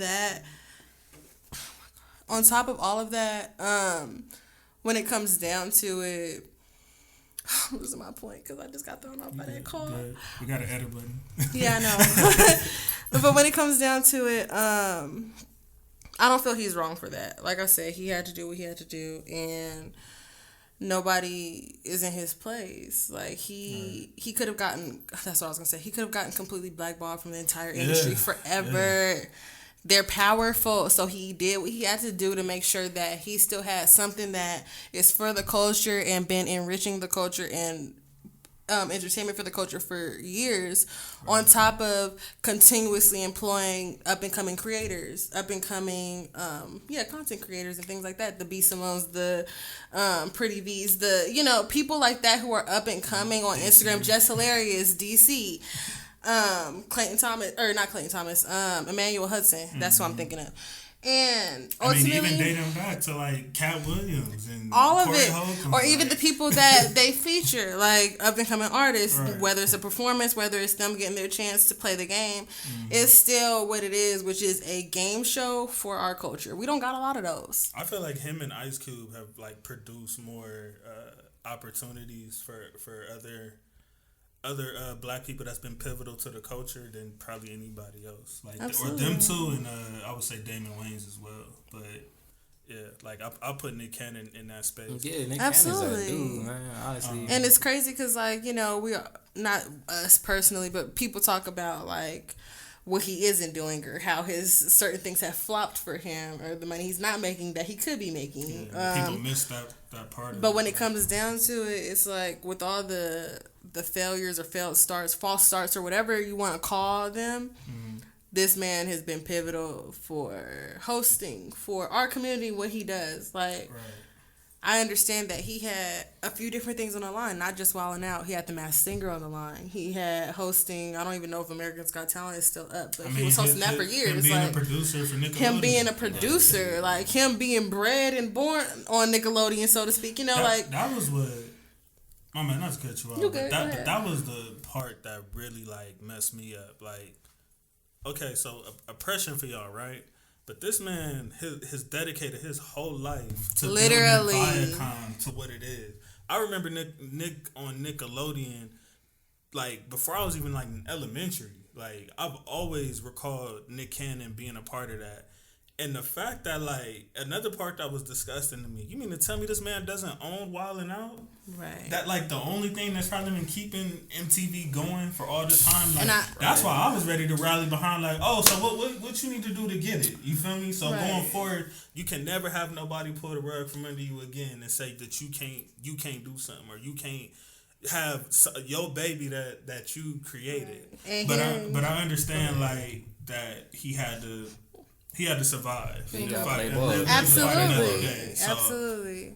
And when it comes down to it, it's, unfortunate that he doesn't have as much pull as he deserves. He should. Exactly. Thank you for pointing as he that deserves, out, sure. Because when it comes down to it, I was watching different, trying to get the feel of the situation from different sources. And there was excellent points made about, like I said, not only the blackballing that could have been done, but Viacom and them is run by Jewish individuals who, it's funny as fuck how they were quick to take away Wildin' Out, which is his baby, right? Mm-hmm. But they were still willing to keep him on The Masked Singer, which once again... that's Fox. So that's somebody else. But yeah, Fox and Viacom were under fire for them. He was under fire from both of them, though. Right, he was. So it's the fact that they chose to keep him from The Masked Singer was simply a money move because they knew that he's good for the job. He's valuable for the job. He's good for the job. Yeah. And when it comes down to, I think it's an excellent example of how we're going to be used for every great thing and exploited for every great thing we can do until we washed out, but our talents and etc. But still be mistreated, whatever it may be. We're still black, but they just take the best parts of us, which is being an artist, being an athlete, being good as a host, being entertainment, whatever it may be. It's like, yeah, but they're still going to exploit you for all the good things and completely disregard the things that you really need, which is power, control, leverage, things that black people don't get. It's also interesting, or one thing I don't want people to forget is like Nick Cannon got a track record of like, saying I don't need this shit, stepping away, because like when he was the host of America's Got Talent, they were trying to give him flack for some joke that he told or something like that. I'm not sure if it was about white people or what, but I forget what the actual joke was. I forgot the actual joke too. But they were trying to get him to apologize. They're trying to get him to, do something. And he was like, nah, you know what? I don't need it. I'm out. And then they begged him to come back. Yeah, then they begged him to come back. And Viacom ain't stupid. They know they need a nigga. They know what just trying to make a quick They know what point they doing though. And try to scare him a little bit. But they trying to scare him. They trying to scare us through him. And send a message. Because Nick Cannon, like I said, Nick Cannon. I view Nick Cannon as a pro-black man. Absolutely. Sure. But he's still he's able to walk a line where it's like I'm pro-black, but at the same time I make white people comfortable and I can do business with them and they like me still. If he gets shut out, what good is he to anybody? But it's funny, you see how the moment that he's more conscious, more into getting connected with roots and all of that related to us, now this stuff start popping. Things start popping. There's backlash because it's not gonna work the same. He's not likable anymore. He's not that. He's not that palatable black man anymore that people are used to. Like he was palatable. When did we ever hear controversy around Nick? Before that, let's be real. We've been knowing he's been around hardly 20-some ever. years. Up until the last few years, you didn't really hear that type even of stuff. throughout him and Mariah's divorce, he wasn't technically the bad guy. I don't think. It was on his side. Really. Exactly. I heard everybody saying like, yeah, we know she crazy. Yeah, right. So it was never one of those things where his name is slander, but the moment he's more conscious, the moment he more speaks on things that are against or not necessarily appealing to, I won't say the oppressors, but the oppressors, the higher ups. It's a problem. Then there's pushback. Then there's problems with how you speak and what you say and how you say it and where you say it. Because let's not forget, this nigga didn't do this on the stage of The Masked Singer. He didn't say what is looked at as anti-Semitic shit. Right. On national TV. He did it on his private platform. And truth be told, it wasn't even that. It wasn't even like what was said wasn't even that bad. It was objective. And then it wasn't even fully him. It was like conversation he was having with Professor Griff. And like, I didn't even say nothing. It wasn't that First bad. off, they spoke the truth. That was number one. They spoke the truth. Let's start there. They said that they spoke the truth. Mm-hmm. It's just they said it in a way that they didn't like. And then Professor Griff, he does have a history of being called anti-Semitic and things like that. But it's I'm sure you're familiar with the talk as a Muslim because Farrakhan is all day like public enemy all number day one when it comes to that. No all pun day. intended. No, right. All day. So it's like it's just weird because it's like they see themselves as an oppressed group and we're as black people an oppressed group. They see themselves as a historically oppressed group. We're a historically oppressed group. But when it comes to like but how can you call yourself oppressed in 2021 when you have control so much of our culture? That's the part I'm trying to. The reality like, is somebody explain that to me. And that goes back to me. Nigga, only one of us is oppressed. And that's where it goes back to me, where it's like, yeah, unpopular opinion, Holocaust was one event, not a perpetual thing. Like, and don't get me wrong, yeah, it happened over. I mean, it wasn't even that. It's not a year. It's not like how years are or wars are for years out here. Or with us. It was a singular event. It was solitary. It was that one event for that time period, that war. Mm-hmm. Since then, there ain't been no Holocaust, nothing since. Like, ain't no execution of Jews in any way, shape, or form since. And we still had segregation. And here we are. We had segregation in the 60s. Still in the 60s. We just got rid of it. Our grandparents and parents. Our grandparents dealt with the shit. Our parents got to experience the first mixed schools. My grandpa has a sign that he stole from a bus back in the day where it said like colored hair or no colored hair or something like that.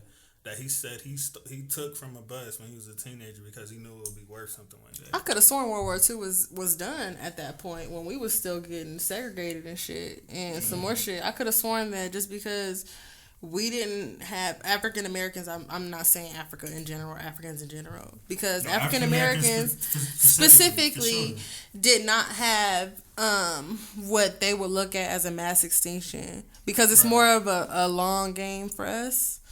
And it's not a solitary event. Oh, I was like, oh shit, that's not me. So, is that me? Yeah. 2 phones. Popping. Yeah, it's not a solitary event like I was saying earlier. Like for us, it's perpetual. So Little to no sympathy. I mean, shout out to the Jews or whatever, but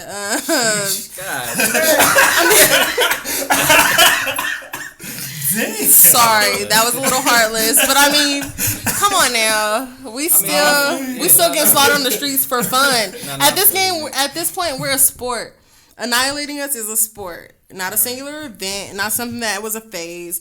It's something that is for fun at this point. So I have little to no sympathy. Unpopular opinion for Jews. When you have the power you have, and we still powerless. Thank you. In that industry. And it's funny because they gonna want to say, "Oh, well, we had a black president, some more shit." Like that wasn't. Look, check it out. Like it's levels to this. It's levels to the shit. Like, come on now, it's not the same. Look.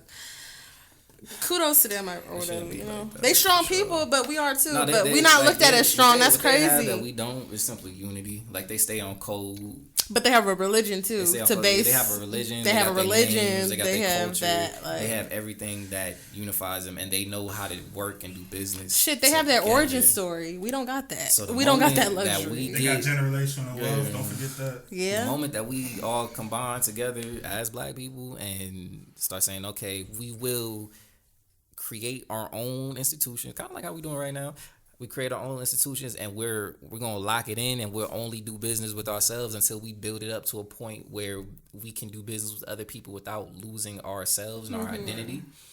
Then we'll be able to stand up. So I for sure applaud them in the sense that they not taking no L's. It's like, nigga, what did you say? It's like, what can we do to him? Like we need to be on code for our culture. Like absolutely. That. Exactly. When you got the people like the Vlad, exactly, and inside of pocket, right? People that can be on code too, like that. And that's what Royce the 5'9" was trying to. Because I can't come in the Jewish community and I don't know exactly what their like version of hip hop is, but I can't go into their community or start like something. We can't start like a Jewish podcast. Like we can't. Right. Like we couldn't start a Jewish podcast and then have the Jewish community just accept this open arms. Like, oh yeah, you was watching. Like it just doesn't work like that. You can't just go build a laundromat in the middle of a Jewish community. Exactly. You just can't. And say, oh, we black owned. Come support. Like it doesn't work like that. And if you want to get deep, it's so insidious how they're like tied up in like our business. If you finally get popular, you get an account. It's probably gonna be a Jewish account. You get a lawyer. Because not only manager. You said generational wealth. You said what their form of reparations, their payback. Right. On top of that, they get power, and it's like that is the continuous reparations and payback to where the Holocaust not like that. It's almost undone in some sense as far as their power compared to then. Like, they've completely, not wiped out because it's still prevalent. I get that. However, they rised up to a point to where they don't have to continue to highlight that. With us, we're still trying to work our way to be in some sort of power, and not only that, independently. Right. They have their independent power. They've not only gotten their reparations with whatever else, but they've gotten the most valuable thing for humans and these countries on earth is power. And they got it. They got leverage. They have power. They have control. And that's something we still are fighting to get. We still struggle to get. The few times we do get it, we still have to hit every check mark and check every box that we're put in. We still have to hit stereotypes, and we still can't be truly authentic sometimes. So I'm so proud of y'all, man. I didn't think y'all was gonna go in like that. I ain't even gonna lie. I didn't know about parties like that. I thought y'all was gonna hold back a little bit. We can top it off by free Palestine. Right. All right, so for our AGM conclusion dialogue, we're finna wrap it up. We haven't had one of these in a minute. Are your friends' exes off limits? What? Is your friend's ex-girlfriend, boyfriend, are they off limits? In general, yes. In general. I can't say 100% off the board. Like, in general, like, if my ex was with a girl and, like, they was, like, together. You mean with a dude? I mean, excuse me. I'm confused right now. We'll say damn. If my like, friend, that's hey, let me find out.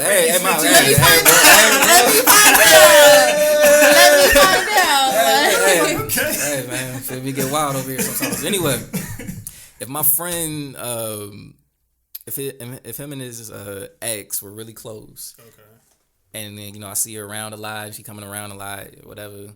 And, we talking in general. I'm like, nah.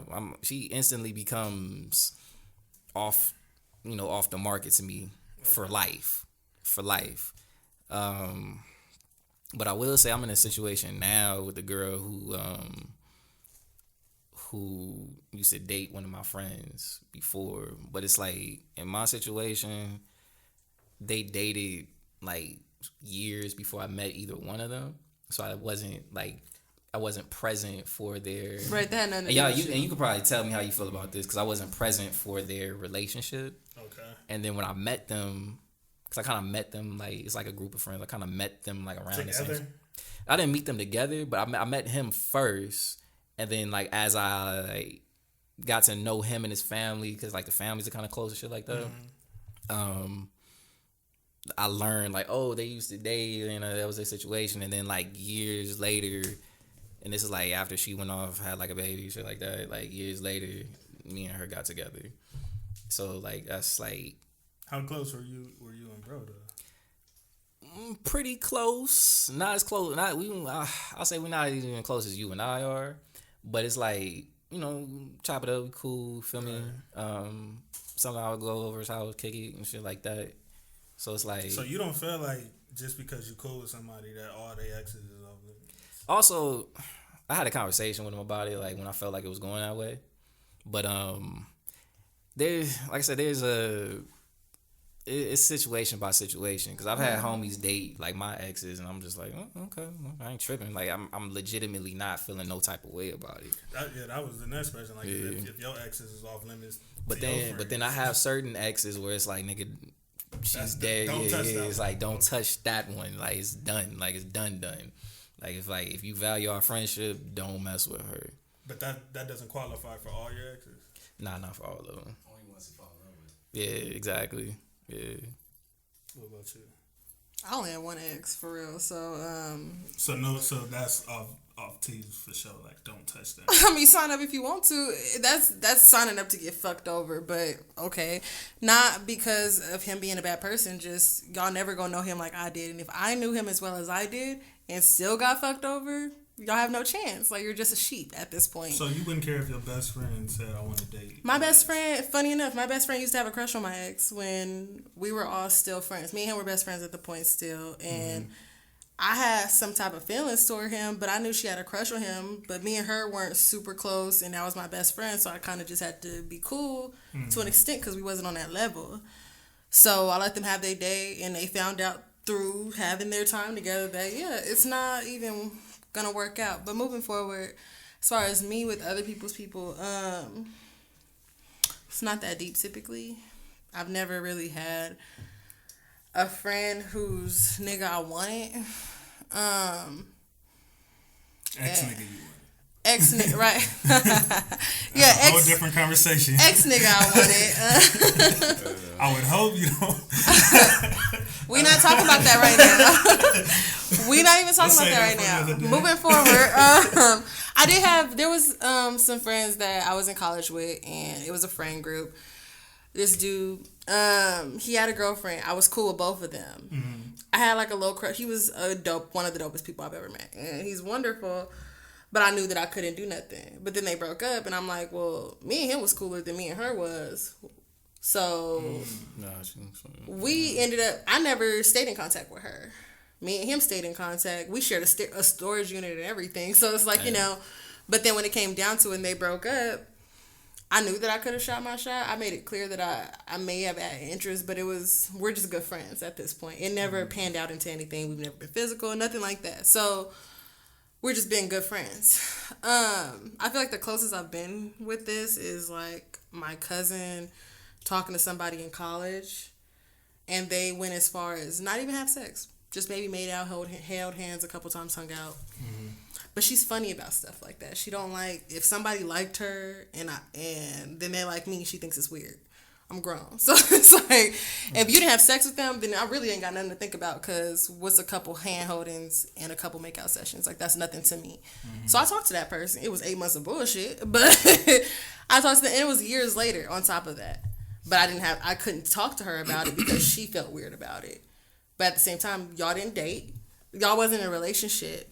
Y'all got to know each other. Y'all talked. So you dictate to your friends and family if they ex is off limit or not. Excuse me? You dictate to your friends and family. I feel like it's levels to the shit. If you guys weren't in a relationship, what are you mad at? If y'all didn't even have sex. Now, if you had sex, that's a little different. Y'all didn't even have sex. What you mad at? Yeah, especially if it was several years ago on top of that. If I see you with the girl, I'm like, I'm not even about to. I'm not even about to like even like y'all break up and like somewhere down the line. I'm not. I'm just like, I'm probably already, I'm off doing something else. And my thing is, I know as far as my ex goes, and people talking to my ex, like I know who I am.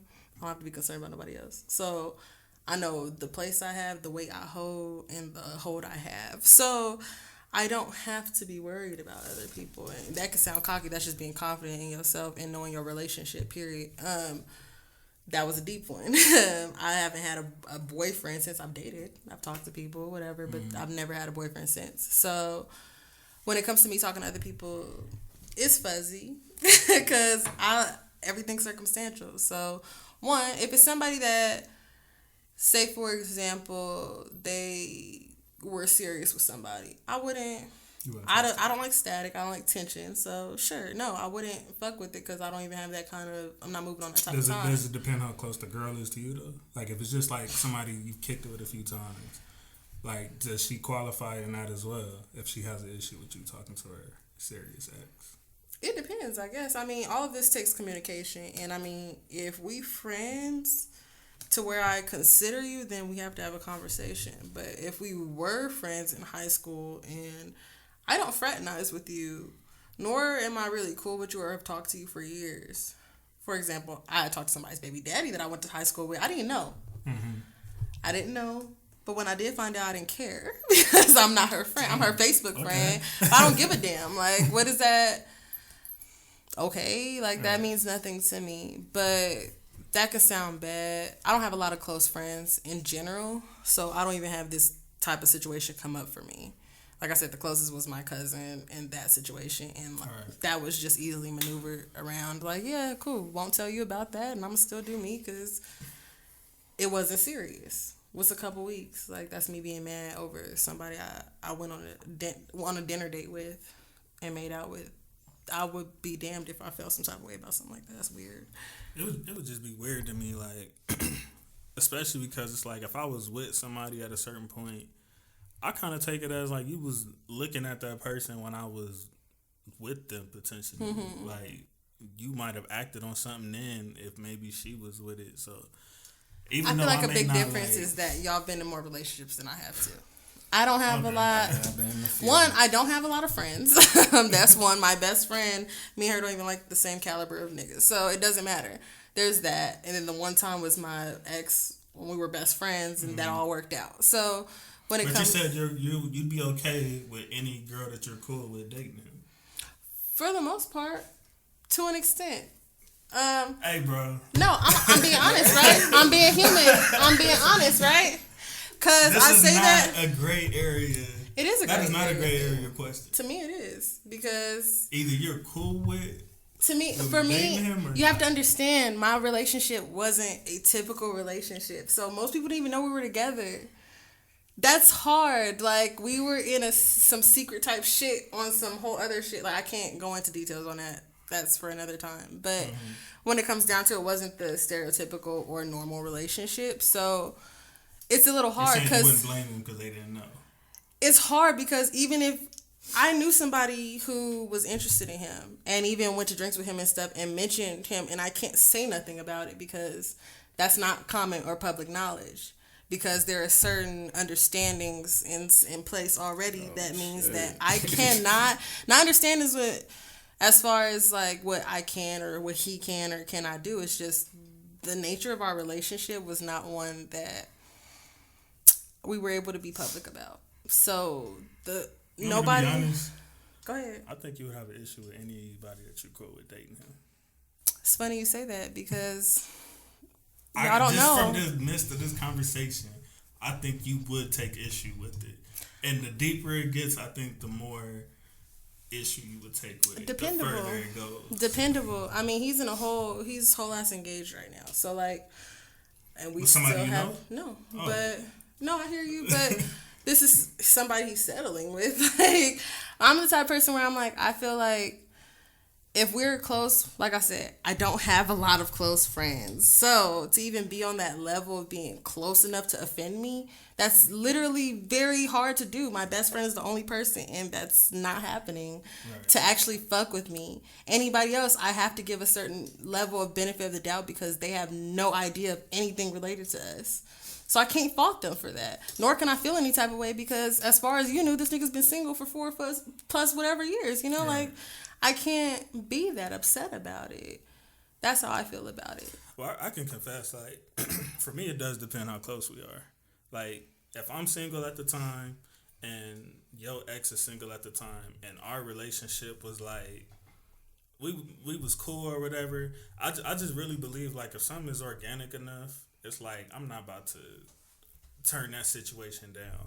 But if it's somebody that's like, I'm like hella close with, like these two niggas right here, if it's like a situation like that and they got like an ex and they like, nah, don't do that, then like clearly that's not worth like the friendship at that point. So, but I've had situations where I like was in the beginning stages of talking to somebody with somebody I was cool with, but it was like we was cool, but we wasn't cool like that to where it was like I think that's really what it is, to keep it simply put. If I don't care about losing our friendship, then your ex is not off limits. If I value our friendship enough to where I don't want to lose it, then I'm not gonna touch it. I feel like that's simple. Like, it's what you have respect. If I have respect for you, care, like you said, if I don't mind losing this friendship, or if I want this friendship, value this friendship, respect this friendship, whatever, yeah, you're gonna be off limits, but anything else is up in the air about it. Like, nah, because some people be thinking like just because we acquaintances or just because just because I knew of you guys' relationship like, means that I can't. I don't. I'm not with that. That's nothing to do with me. But I've been in different situations. So good conversation. We haven't done that one in a while. So glad we got back to it. But great episode, y'all. My partners. Cool. We back at it. That's episode 8 in the books. Can y'all believe that? We 8 episodes in. That's wild. It's crazy. But yeah, man, thank to the fans. Thank y'all for tuning in. Thank y'all for sending y'all feedback. Thank y'all for the views, man. It's been going up. It's been rising. Our streaming number's been going up. I just got an email the other day that we like 300 downloads in. All right. Yeah, through all of our from Apple Music to Pandora, all of that. So y'all can search us up at All Grind Media or the AGM podcast on all the major streaming platforms. You can email us at allgrindmedia21@gmail.com, and I have all of our IGs at the bottom. Y'all can hit us up with any of the feedback, anything y'all want us to talk about or bring up that y'all interested in, let us know. Yes, especially ladies. If y'all got, I'm the only female here, so if y'all got anything y'all want me to address or bring up or talk about, right. I don't like when it feel like we be double teaming there. So you know, I can't anything. I'm good, but still, like, give more. You know, feel free to give topics that y'all want to know about, as opposed or if it's anybody y'all feel like we should interview or bring Absolutely. In to bring insight to a particular topic that you may know. Hit us up. Continue to show love, man. Let's run the numbers up and take this to the highest extent, as I say every week. Thank y'all. Thank y'all for all the support, man, of the guests that we have brought in thus far. Like Yana said earlier, we about to hit a milestone, episode 10 soon. So we got some special announcements. We got some special announcements coming for that. We definitely gonna. I'm not gonna give too much, but we got some stuff coming for that. So just be on the lookout. Keep your ear open. Again, Huso got the videos coming soon. AGM's very young. Friday. Yana has her businesses relaunch, coming back. Dang, I think that's coming Friday too, actually. Oh, okay. Yeah, well, dang. So just be on the lookout for us, man. It's the AGM podcast. Thank y'all for tuning in. Peace. See y'all later.